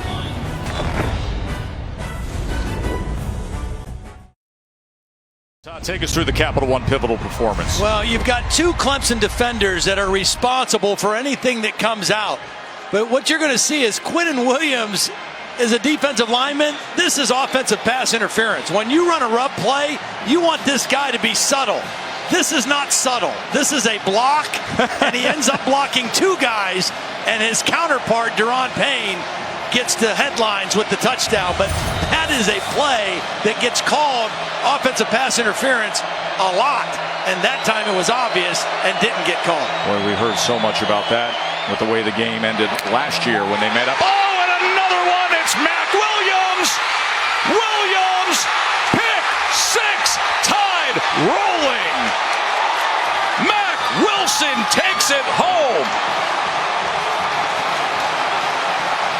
Rolling on the field is interception. Touchdown, defense. It was Levi Wallace working on Deon Cain. They've been going at each other a lot tonight, and Wallace is able to knock the ball up in the air to Mac Wilson. Last year, Alabama, they lived off of non-offensive touchdowns, 15 of them on their way to the playoffs last year. That was just the second non-offensive touchdown for the Crimson Tide this year. Things are unraveling for the guys in orange. Mac Wilson. Levi Wallace was a former walk-on. He got a scholarship last year. Here he is up here working on Deon Cain, and there is Mac Wilson. Wallace, man-to-man coverage, plays the slant, is going to knock the ball up in the air. Wilson comes down with it, and Alabama with their second defensive touchdown of the season. A lot of people think that Wilson could be the next great one for Bama. There's the AT&T pylon cam. He missed 3 weeks earlier in the season with a foot injury. He came back earlier than they expected. Was back for the Auburn game, but was not 100%. But he's 100% tonight. He's splashing right into that AT&T pylon cam. And this Tide team with a second chance when they grab that 4 seed, having that late season stumble in the rivalry game at Auburn, and they have made the most of it. They are healthier, they were primed, and they have shown it here in this second half. Let's go down to the field to Holly Rowe.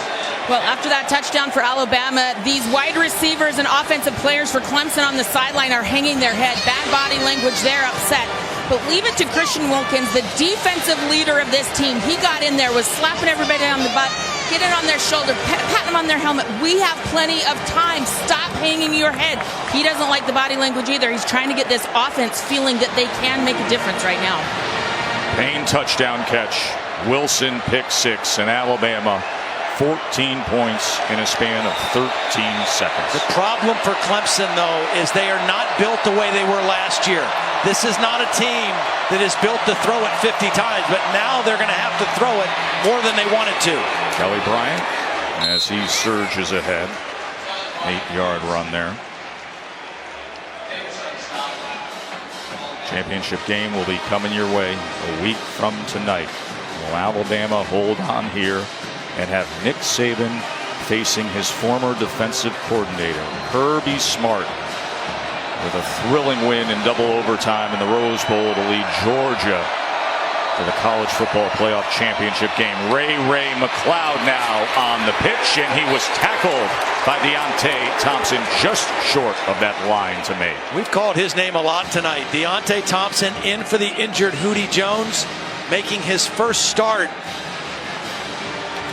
Plays with a lot of passion. He's got really good range, and we've seen him run sideline to sideline tonight making plays. That was a big one there on second down. He was one of the top safety recruits in the country just 2 years ago, and now he's shown it on the field.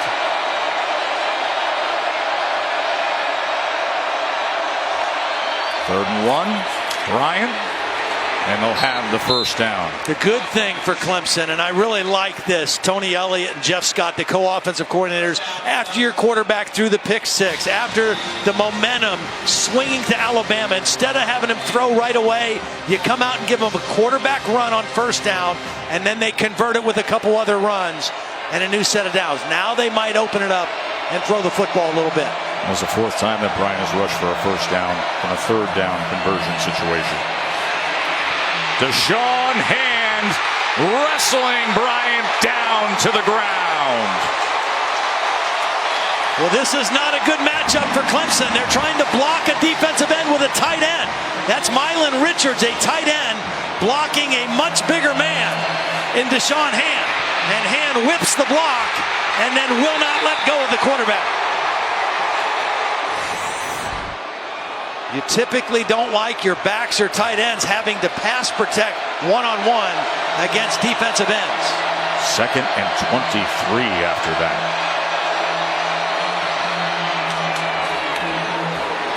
And into traffic, Mylan Richard, the nephew of the 1980 Heisman Trophy winner, Herschel Walker. Another third down and long. Clemson 5 of 11 on third down, the same as Alabama, but it just feels like Clemson has had so many more long yardage situations. There you see the average yards needed, almost 8 yards every time they've lined up on third down. Now a 3rd and 19. And once again he's sacked. Isaiah Buggs and the rest of them. And once again the freshman running back Travis Etienne looked confused on what he's supposed to do in pass protection. I don't know if that was the only problem, but he didn't get much of a block helping on Isaiah Buggs, and Alabama's defense with another huge sack. 4th sack for Jeremy Pruitt's defense, the defensive coordinator who is leaving to become the head coach of the Tennessee Vols.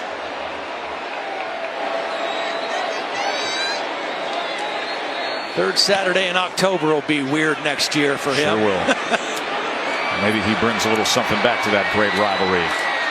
As Tiggs with a decent punt return. Bama's in control. Can they keep it that way? Stay with us to find out.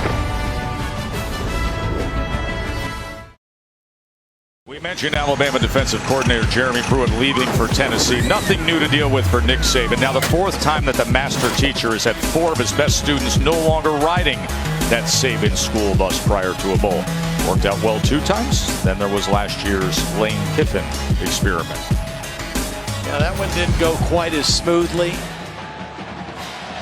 But Lane was an outstanding football coach and did a great job with the Alabama offense during his tenure here, and showed what a coach he is and what he's done in his new position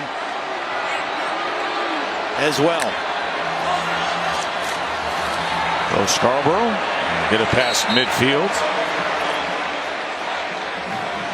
Of course, last year in the national championship game, he had that fracture of his right leg, didn't require surgery, and he was having such an outstanding postseason. 2nd and 4 out of the backfield, off the hands. You know, that's a hard catch. And you say, well, he got 2 hands on it, he should have caught the ball. Jalen Hurts throws this too hard. Jalen Hurts has a hard time changing the speeds on his throw. That's one you just throw out there softer and allow a running back to catch it easily and turn upfield. Right in front of the hat can on the chain gang. There he is. Guy who's clipping that chain. We got cameras everywhere, from the markers on the chain gang to the hats. 3rd and 4.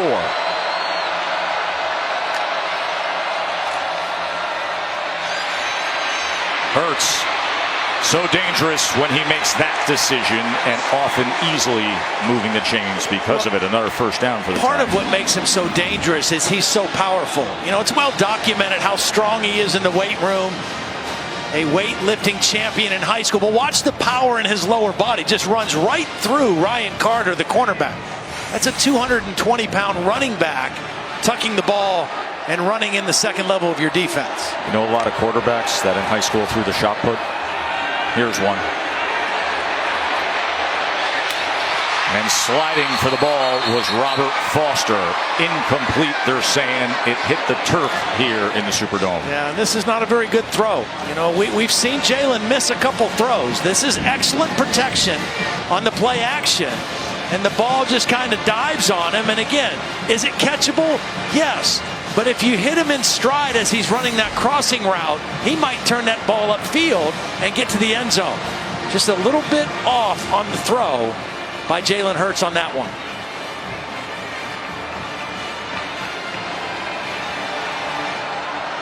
You just get the feeling that Clemson has to get a stop here. I mean, they are hanging on for dear life at this point. And there's a nice play by the leader up front, Clelin Ferrell. Clelin Ferrell, much needed. Wilkins also in the mix there. Looks like Lester Cotton, the right guard, is down at the end of the play.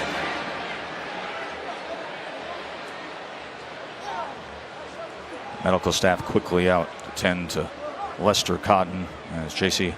Hasnauer comes right out. He has filled in a backup who has gotten steady playing time. Yeah. Here he is right here, the right guard. Usually in a play like this, something happens. He gets rolled up on. And there it is right there. You can see Clelin Ferrell at the end of the play. Into the leg of Lester Cotton. The left guard, Ross Pierce-Baker, missed a couple games with an injury. Hasnauer filled in for him. Now he's going to have to come in for Lester Cotton. Take a quick break while they help out Lester Cotton.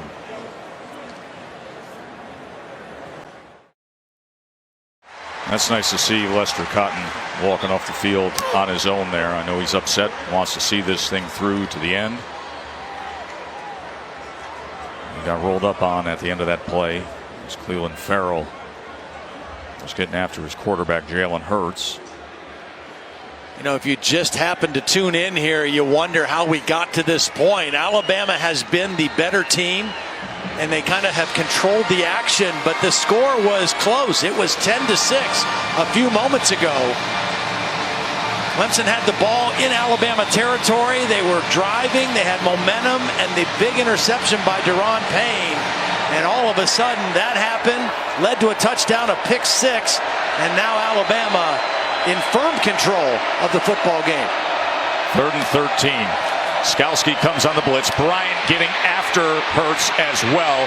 And Christian Wilkins trying to chase him down, but tiptoeing the sideline for a moment. Was the overly athletic Jalen Hurts? He did step out, but great balance as he went even for 5 yards.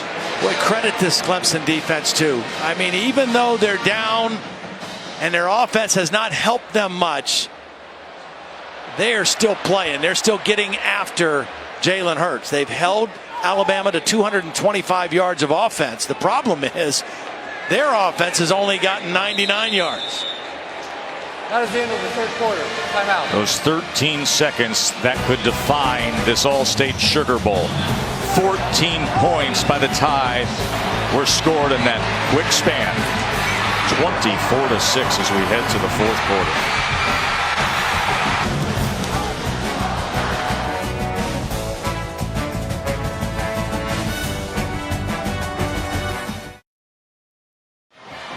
Glad you're with us here. College football playoff semifinal at the All-State Sugar Bowl. Bam up 24-6. He always looks the same, doesn't he?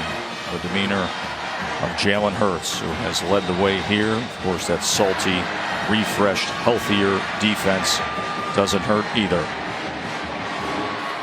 J.K. Scott on to punt. Looking to pin Clemson here. Reverse rotation. See if he can get it to die. And he does. Inside the 5. Tony Brown on coverage to down that. Again, this game was 10-6. Clemson with momentum. The sack by Anthony Jennings forcing the bad throw. Deron Payne intercepts it. This would lead to a touchdown. And then the next possession on first down, Levi Wallace. Nice play on Deion Kane. Knocks it up in the air. Mack Wilson takes it into the end zone. And all of a sudden, a 10-6 football game became a 24-6 ball game. And Clemson has been playing uphill, it feels like, this entire football game. Also feels quite different than last year when there was a 10-point double-digit differential to start the fourth quarter, doesn't it, Todd? Bryant gets it to the outside to Kane. Holly?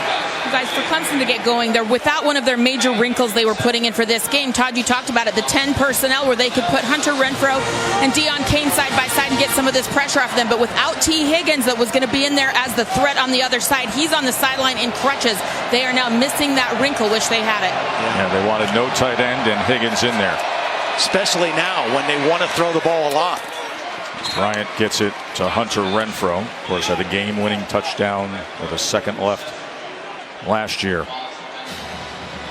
So with Higgins out, that means Travion Thompson, number 1, who's coming out right now, will be playing a lot more here in the fourth quarter. Interesting that Renfro's first catch doesn't come until the fourth quarter here. 2nd and 2. Pitch and bulldozing ahead that time was Choice. Levi Wallace took it straight on. You know, Alabama has recruited a lot of 5-star type talents in their defensive secondary. They put a lot of guys in the NFL.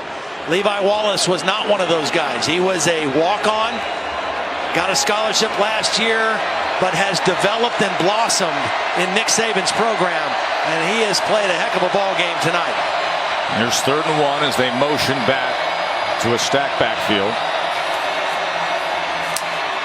And met right at the line of scrimmage was Choice. That was Quinnen Williams and Rashaan Evans getting to him. We talked about this Alabama defensive front. They're different than the Clemson front. They try to control the line of scrimmage. It's more of a 2-gap type philosophy. They're really good using their hands to control blockers. Running on the field as the runner made the line of gain. However, the play is under further review. And Clemson, which came into this game averaging 204 yards a game rushing, and that has been their identity this year, only 44 yards rushing tonight against the Crimson Tide. Let's take a look and see where Choice got to here. It looked like his helmet crossed that line. Of course, that yellow line is not definitive, but whether the ball did or not, that's the question right now. We'll clear it up when we come back to New Orleans. Pac-12 crew here in New Orleans said it was indeed a first down. Joe Tessitore, Todd Blackledge, Holly Rowe, and Laura Rutledge here for the All-State Sugar Bowl. As Alabama's trying to hold on and get a date with the Dogs for the title. Ray McLeod now matched up on Levi Wallace. Bryant going to check down and into the ground.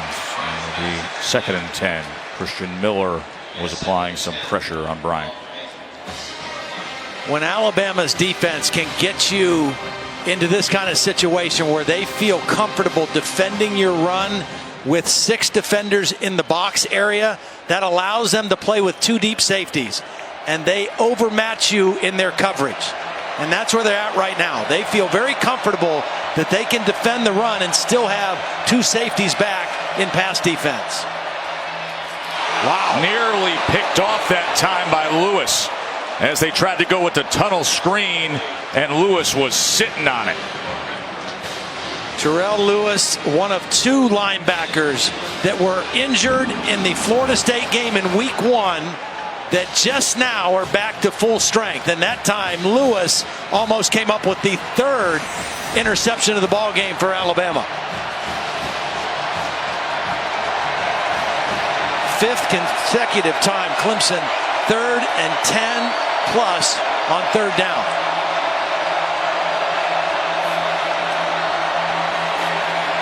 Hand coming straight up the middle on Bryant. And as we said, it's a much different feeling in this year's fourth quarter trying to dig out of the hole than last year's when Deshaun Watson was the quarterback. Well, again, part of it is the number of plays, and everything builds up to that. Alabama's been better on 1st down. They've been better on 2nd down. They've forced more 3rd and longs. So Clemson has not been able to stay on the field the way they did with Deshaun Watson the last 2 years. Last year, Clemson ran 99 offensive plays. And they're at 49 right now with 13 minutes left in the game. Those last 9 or 10 plays with that Tide defense getting worn down that really defined things.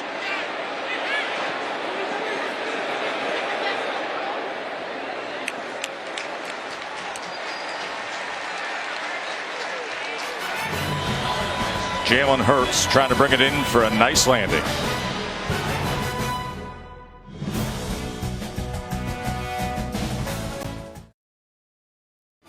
The Allstate Sugar Bowl, brought to you by Allstate, official protector of college football fans. Taco Bell, official partner of the student section. Sometimes you gotta live Mas. Nissan, premier partner of the Heisman Trophy. And IBM, you powered by data, knowledge, insight. That's you to the power of IBM. Big Al had a lot to be happy about in that third quarter. Our AT&T Pylon Cam offering up some of the looks of tonight's Allstate Sugar Bowl. Ron Payne had the touchdown catch, and then Mac Wilson the 18-yard interception return, and that has opened things up for Alabama. Let's go down to the field to Laura. Joe, Damian Harris is finally back in the game. We haven't seen him for quite some time. He's completely fine, but has spent a lot of time on the bike on the sideline trying to stay fresh. When you've got this many talented running backs like the Tide have, it's hard to keep that rotation fresh when they can't get game reps. And Todd, you would say it's a good problem to have, but it's also something they have to manage. Yeah, it is. And those guys have to manage it. Not just the coaches. The players have to manage that you've got to stay fresh and ready when your number's called. Harris slipped that time, so it'll be a loss of 5. I think all the backs that have been in the game have made productive plays. Bo Scarborough's made some nice plays for him. Najee Harris has been in for a few plays, and even Josh Jacobs. They've played 4 guys tonight, and they have all contributed in a positive way to the Alabama offense.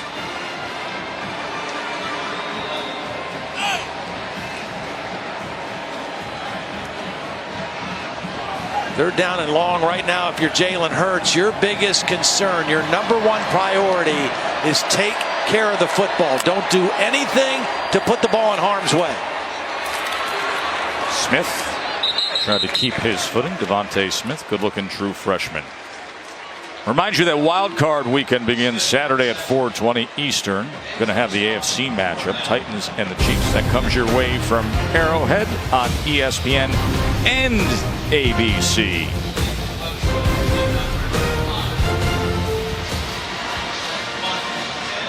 Clemson could use a big-time return from Ray McLeod right here. Something to inject a little energy, maybe flip the field for the Tiger offense. Did it against NC State in that showdown. Had a 77-yarder.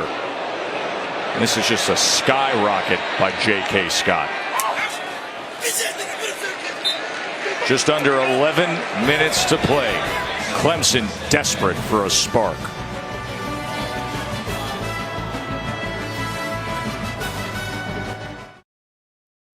Has not looked anything like it looked down the stretch of the season. They have been fresh, rejuvenated, and they have controlled the line of scrimmage.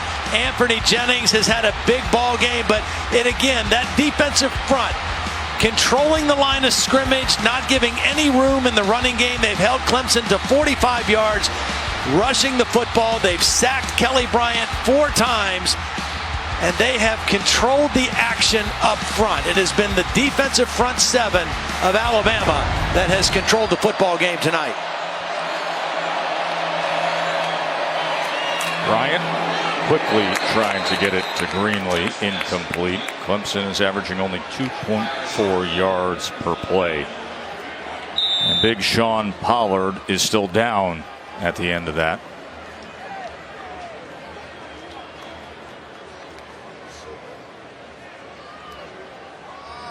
Pollard, the sophomore, played a big role last year as a freshman in the title game against Bama. A great young man who serves his community. Started a pediatric cancer foundation Had the young patients come to Clemson to shave his teammates' heads. See what happened to him here. It's kind of hard to tell. He was just going on a cut block. Played 95 snaps in the game a year ago. Shares time at right tackle with Tremaine Ankrum, who will now be in the game to replace him. There is Ankrum.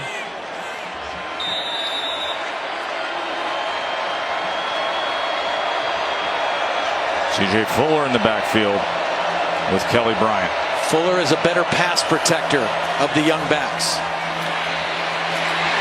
And there is the 5th sack of the night for Bama. And it's Anthony Jennings again, working on not a tight end. This is the best offensive lineman for Clemson, Mitch Hyatt. He's been starting since his freshman year. And Anthony Jennings plays with leverage and speed, throws off the block, and gets to the quarterback. We talked about the linebacker position. Anthony Jennings is one of those guys that missed a couple games with injury. They are healthier, they are fresher, and they have dominated the game tonight.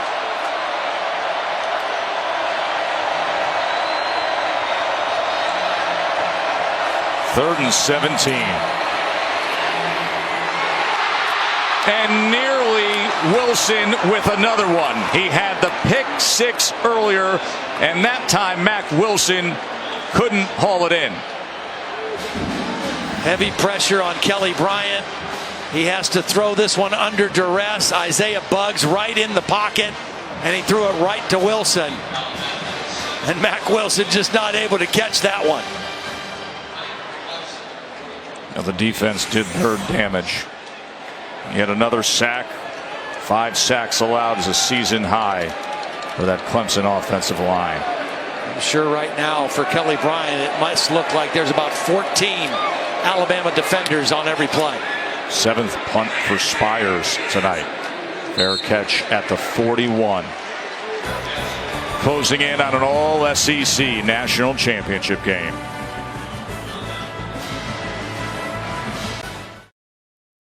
Up 18 here at the College Football Playoff semifinal at the All-State Sugar Bowl, where aerial coverage is provided by Goodyear, committed to honoring blimp-worthy athletes who demonstrate hard work on and off the field. Goodyear, official sponsor of the College Football Playoff. Clemson's offense has only totaled 113 yards against Bama's defense. Been a tough night for Kelly Bryant. Tebow and Watson look on. Deshaun, at this point in the 4th quarter last year against Bama, was starting to put on that incredible show.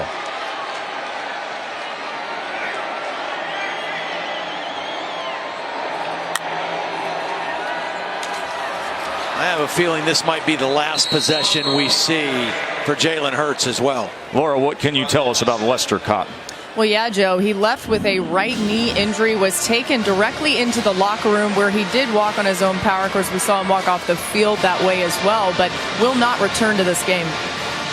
Of course, the quick turn to playing next Monday if they hold on here for the College Football Playoff National Championship game.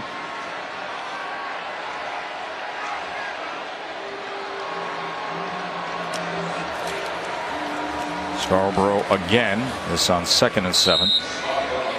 NBA Wednesday doubleheader is going to tip at 8 Eastern as the Cavs go up against the Celtics. Then at 10:30 Eastern, Russ, Carmelo, Paul George, the Thunder against Lonzo and the Lakers.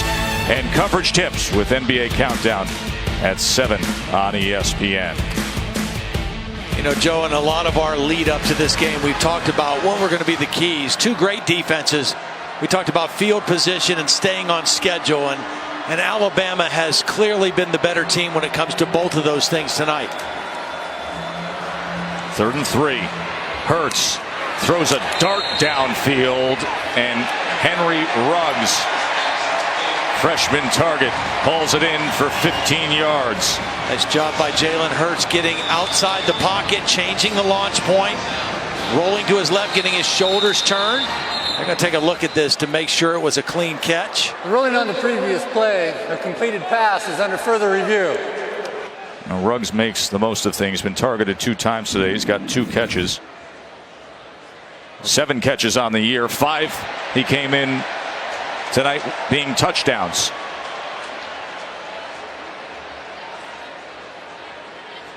Got those hands underneath and between the ball and the turf.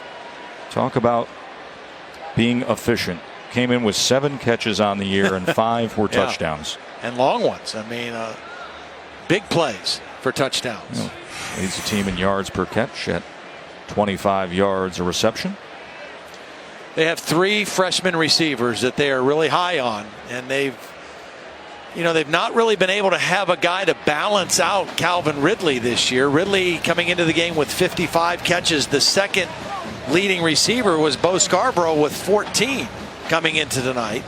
But they have these young receivers in Devontae Smith, Jerry Jeudy, and Henry Ruggs that they just think are going to be outstanding players. They've had extra reps here in the bowl prep. And the future's bright at that position for Alabama, no question. After review, the ruling on the field is confirmed. Completed pass, first down. So Ruggs' reception stands. And we have under 8.5 to play. And a first down for the Tide.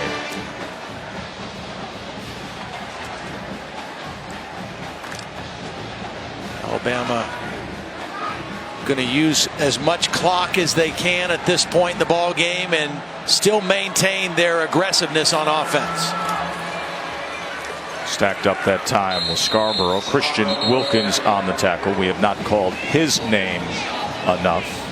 Nick Saban holds on here. He could be chasing history again. The Bear claimed 6 national championships. Saban with 5. Of course, 4 at Alabama, 1 at LSU.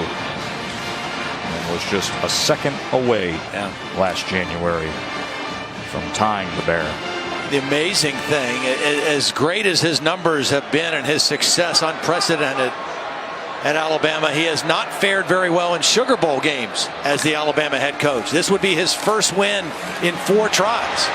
Bryant chasing Hurts.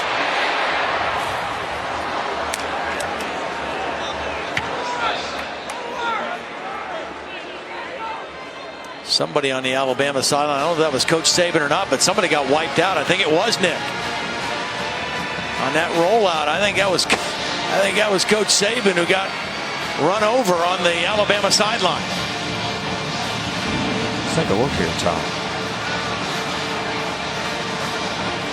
Jalen Hurts. Nick Saban, a former defensive back at Kent State, just kind of shakes that one off. The kids nowadays would brush that off. You know, he probably was doing that in his own way. 3rd and 10. As Hurts will throw it away again. I'll credit this Clemson defense for not giving up. Nick Saban doesn't like the way they're finishing these drives. They've got the field position, and they just have not been able to put the thing away. And you see him getting into Brian Dable a little bit right now. He wanted another touchdown to kind of ice this thing and take some of his guys out of the game. And I don't think he feels comfortable doing that, finishing the way they are right now. Listen, Dable is well conditioned to dealing with this kind of head coach. All the years with Belichick and even the foundation of his career, prior experience with Saban, was with him a couple of years back in the late 90s.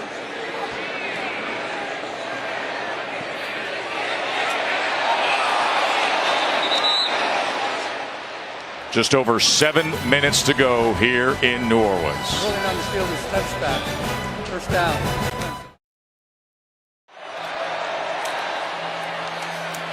First down run by Kelly Bryant. So he goes ahead for 4. Now the tough task of replacing Deshaun Watson, and yet came in today having set the Clemson record for most wins as a first-year starting quarterback. Was the MVP of the ACC championship game, but facing his toughest challenge tonight, his refreshed Bama defense. As Hunter Renfrow will have it for what should be a first down. Only his second reception of the ball game.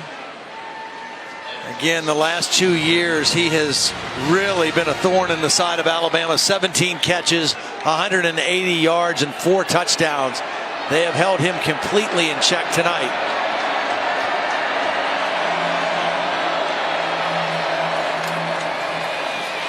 This is Adam Choice with a decent run for the Tigers.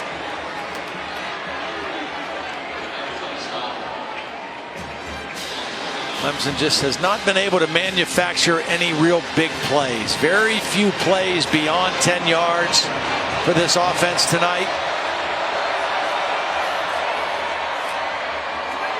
RPO works well that time to Deon Cain, who shakes loose and then makes one extra cut to get a few more yards. And there's one of those plays right there. Make a guy miss, break one tackle, and turn it into a bigger gain than it was when you caught the football.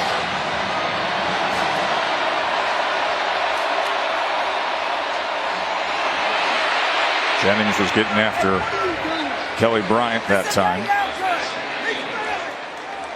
There's no intentional grounding. The quarterback was outside the pocket, and the pass crossed the line of scrimmage. Second down. Anthony Jennings has the kind of physique and build that reminds some people of Courtney Upshaw. 6'3", 262-pound, redshirt sophomore. And he has had a heck of a football game tonight. Big, fast, strong, and disruptive.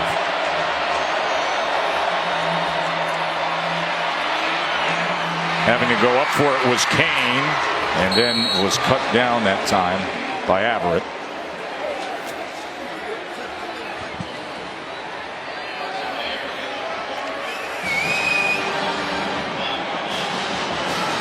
See the numbers on Bryant.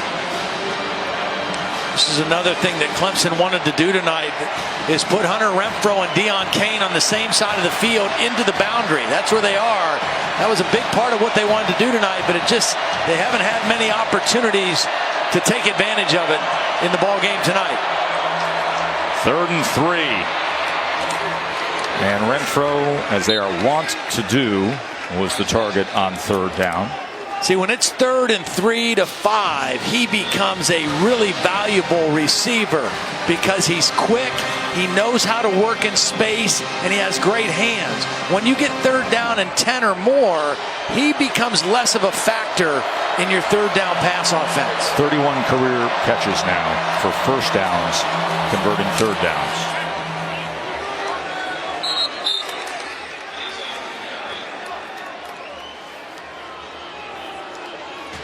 There is Anthony Jennings as they're looking at that left arm. That was already taped up prior. He had that big quarterback pressure that caused the turnover in the 3rd quarter that really created the defining moments of this game. Deron Payne with the interception turned into Deron Payne, the 300-pounder, with the touchdown catch, and then the Mack Wilson pick six. Trick play, Feaster downfield, and incomplete, looking for Cain. Levi Wallace again, not fooled. He has been matched up on Deon Cain quite a bit tonight and has more than held his own.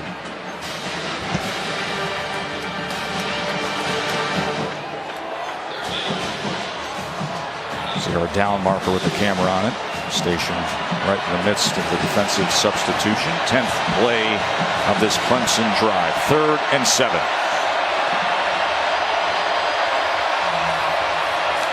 Pressure coming from Tony Brown. Bryant gets rid of it, and somehow Renfrow was able to haul that in while keeping his position on the sideline. Beautiful catch. Working on Minkah Fitzpatrick. Excellent matchup. Can't cover it any better, but that's a beautiful throw by Kelly Bryant to the outside shoulder. Well, he gets in and out of it quickly, doesn't he? He sure does. Feaster now. And down the line is Mack Wilson. And look at this effort moments ago by Renfrow. I mean, this ball has to be thrown perfectly. He's under duress. He's fighting off Fitzpatrick and still has the presence to not only catch the football, but get that 1 foot inbound as well. I'll tell you, my man on the hat cam has been the production MVP tonight, hasn't he? That was a great look. An excellent catch.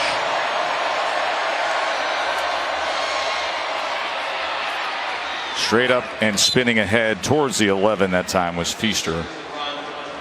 And coming up on 4 minutes coming off the clock on this drive. There's Anthony Jennings is down again at the end of this play. We've already seen Lester Cotton, a starting offensive lineman, come back out in street clothes and a brace on his leg. It's the last thing that Alabama wants is to get thinner at linebacker. Of course, Sean Dion Hamilton is out for the season injured. Dylan Moses injured his foot in practice in mid-December. Keith Holcomb has been working his way back from a pulled hamstring. And now Anthony Jennings, who has played so well tonight, is down here in the final 3 minutes of this All-State Sugar Bowl.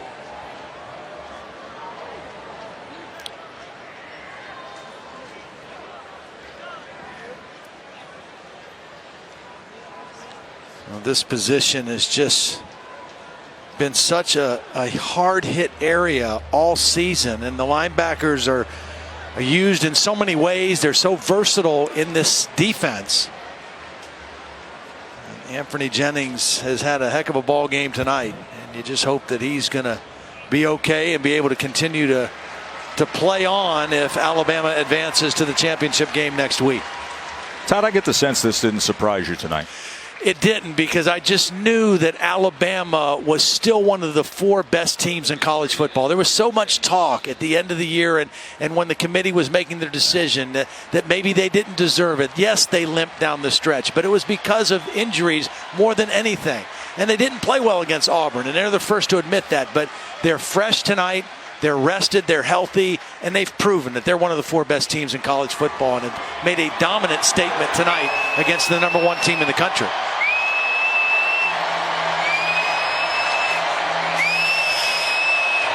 We'll try to get you an update on Jennings, whether it's here in the game broadcast or coming up later with SVP on Sports Center.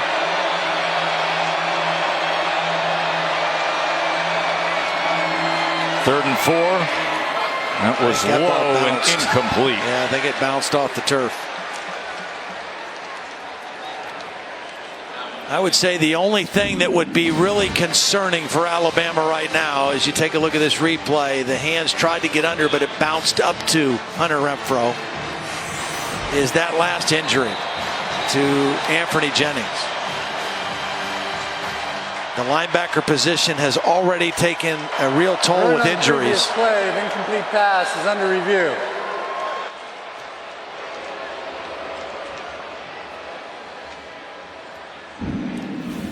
It just looked like this ball bounced up off the ground to Hunter Renfrow. He did get his hands down, but watch the ball. I don't know. That's pretty good. Maybe it was off his hands. Maybe he did. Hey, he has the best hands on the team. There's no question. Did he get his hands all the way under the ball?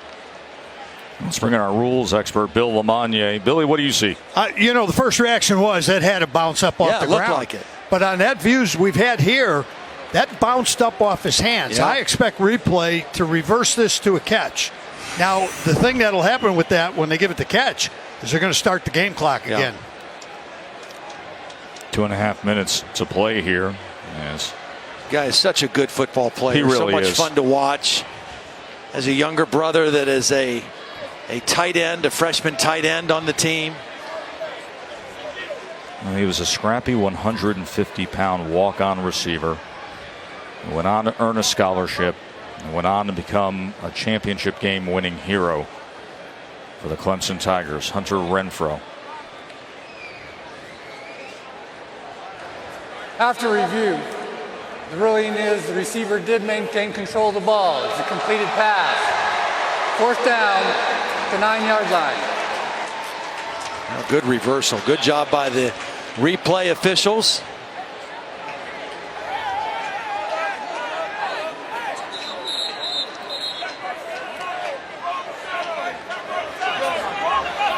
Third down reception on this drive for Renfrow. That is his specialty. There's a catch on 3rd down, but not enough for the 1st down. 4th and very short now for Clemson. There is Jennings. Can be critical to get an update on his availability assuming they hold on here. Next week in the championship game against Georgia. Timeout. Clemson, the first of the half. Be 30 seconds in length.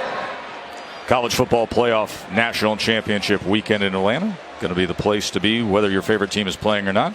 And you can learn about all the events and festivities planned for Championship Campus at collegefootballplayoff.com. Won't want to miss out on the biggest weekend in college football. Thrilling outcome with Georgia in the Rose Bowl, as they will, I mean, the home crowd's got to be going nuts. Speaking of Georgia, they played in this game on January 1st, 1983, and a happy anniversary for the most outstanding player, your national championship right here. 35 years ago today. Long time partner. ago. Yeah, a lot of good memories in this building. It was a fun game, and it's funny because every time I see Hunter Renfrow, it reminds me of one of our receivers, Greg Garrity, who made the game-winning catch in that ball game. Very similar kind of player. Well, here's 4th and 1 now. Bryant, can he get there? Yes. So it'll be 1st and goal for Clemson. Georgia looking to end a 36-year national title drought. Of course, won the title in 1980. Laura. Joe, Anthony Jennings officially out according to Alabama athletic trainers. It's a left knee injury, and they're going to reevaluate more as soon as this game is over, but he could barely get himself even to the bench after coming out of the medical tent. Yeah, that would be a concerning injury because he has been a huge factor for the defense tonight. Looking for the fade here as Kane was trying to get free. Ronnie Harrison is still discussing it with him. One of the reasons they were able to get some of these linebackers back is because they had so much time off after the Iron Bowl. They weren't in the SEC championship game, and it was a month before they played here. Not so heading to the championship game. You're looking at a very quick turnaround, a normal game week turnaround. And whether or not that's enough time to get Anthony Jennings back or not, that'll be a big question. 2nd and goal now. 2 minutes to play. This is the 16th play of this time-consuming drive as Bryant was decked at the line of scrimmage. Want to remind you that the Ford Escape post-game is coming up after this. Timeout. We'll hear Clemson, the 2nd of the half. From the coaches, we'll have the presentation of the All-State Sugar Bowl trophy, and we will start talking about what will happen a week from tonight.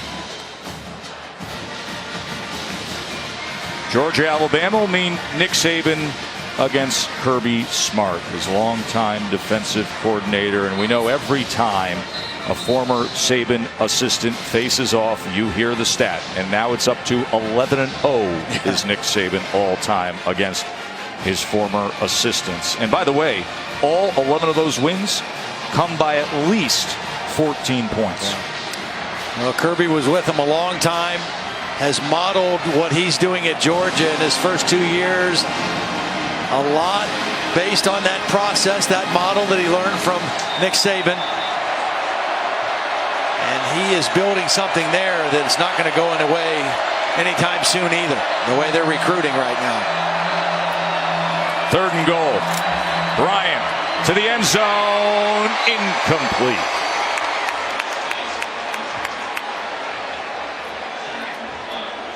Alabama's defense very much wants to keep Clemson out of the end zone. Dabo wants a touchdown to build with his team as much as anything. That's why he called timeout.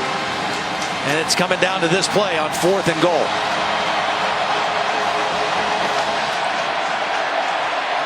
You got to think Renfrow right here in the slot, some kind of a rub play with 2 receivers coming to the inside and Renfrow breaking out. 4th and goal. Too high for Thompson. Turnover on downs. And the Tide is going to be headed to play for it all. That big block C on the hat of Dabo Swinney. Says going to change hats. A little superstition. It was 25 years ago that Dabo was on this field with the script A. And he swiped the game ball, the Sugar Bowl, from a Bama manager to celebrate. Won a national title as a player, and then a year ago won a national title as a coach. But now it's the coach on the other side who will be playing for history, chasing Bear Bryant. Saban's got 5, the Bear with 6 national titles. He's going for 5 in 9 seasons, right? He is. That's pretty amazing. In today's world of college football, that kind of run. Todd, that would be the shortest span needed to win 5 titles in the Poll era. 16 seasons by Alabama from 64 to 79 under Bear Bryant. But if Alabama does it, their 5th national title in the last 9 seasons.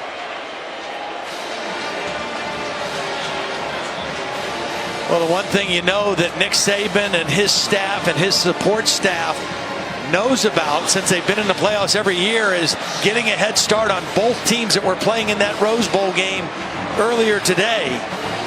And Kirby Smart, even though he's not been in this position as a head coach, was there as an assistant. I'm sure they did the same thing. And they have studied up extremely well on both Clemson and Alabama. 2 teams will be very well prepared next Monday. Harris looking to close this thing out in style here, as this will be the 2nd national championship game to feature 2 teams from the same conference since the title game was introduced in '98. Of course, Bama topped LSU in that rematch game in 2011. And now it'll be Kirby and Nick, former defensive coordinator against the big boss. Stylistically, you know what you're going to get. That Georgia run game, that Bama run game, the great backers, and a whole lot of SEC ball coming right in Atlanta.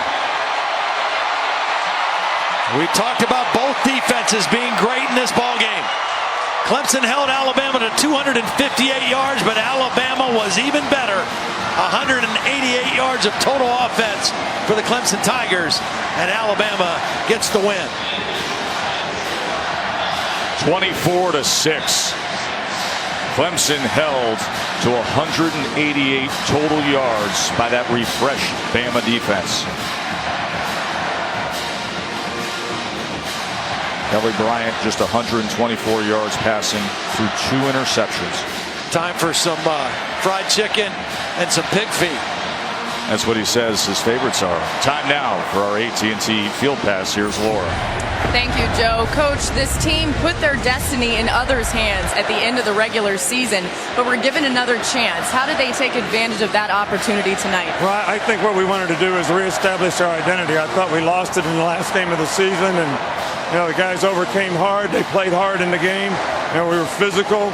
So I'm really proud of our team in terms of what they were able to do here today. So, we got a lot of things that we can get better at, but just a great team win for us.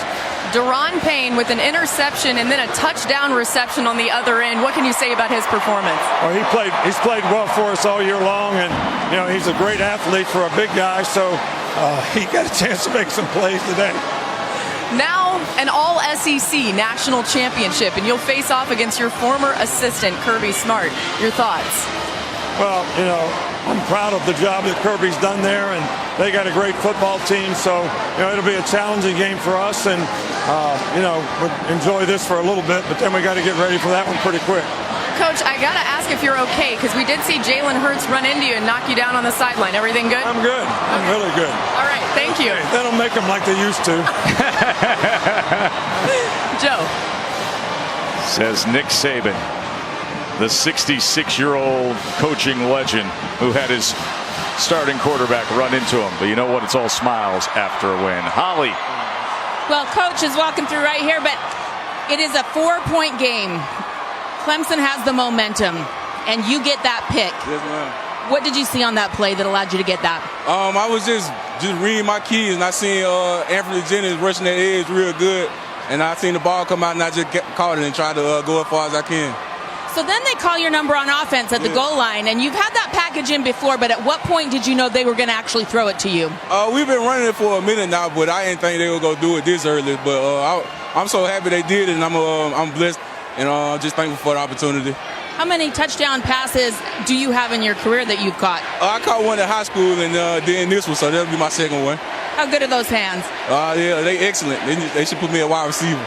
Okay, I think we'll see more of it. Winning this game, you already have the paper in your hand that says sweet revenge. What was this like to put all those questions to rest about were you good enough still? Me and my teammates, we did a lot of hard work coming up here, and we just wanted to prove all the doubters and the naysayers that we are a really dominant team and we haven't lost anything. Georgia, Alabama, what does that sound like for a national championship? That sounds good. 2 SEC teams going at it. I'm ready to get after it. Thank you so much. You're welcome. Joe? Deron Payne says, hey, Coach William Smith back at Shades Valley High School once let me catch and score a touchdown. And then Saban did it tonight. And that was the moment that sparked things. He had the interception, he had the touchdown, and now we have this. Georgia and Alabama for the College Football Playoff National Championship. More to come from the All-State Sugar Bowl after this. 2018 Ford Escape Postgame is brought to you by Ford. Going further so you can.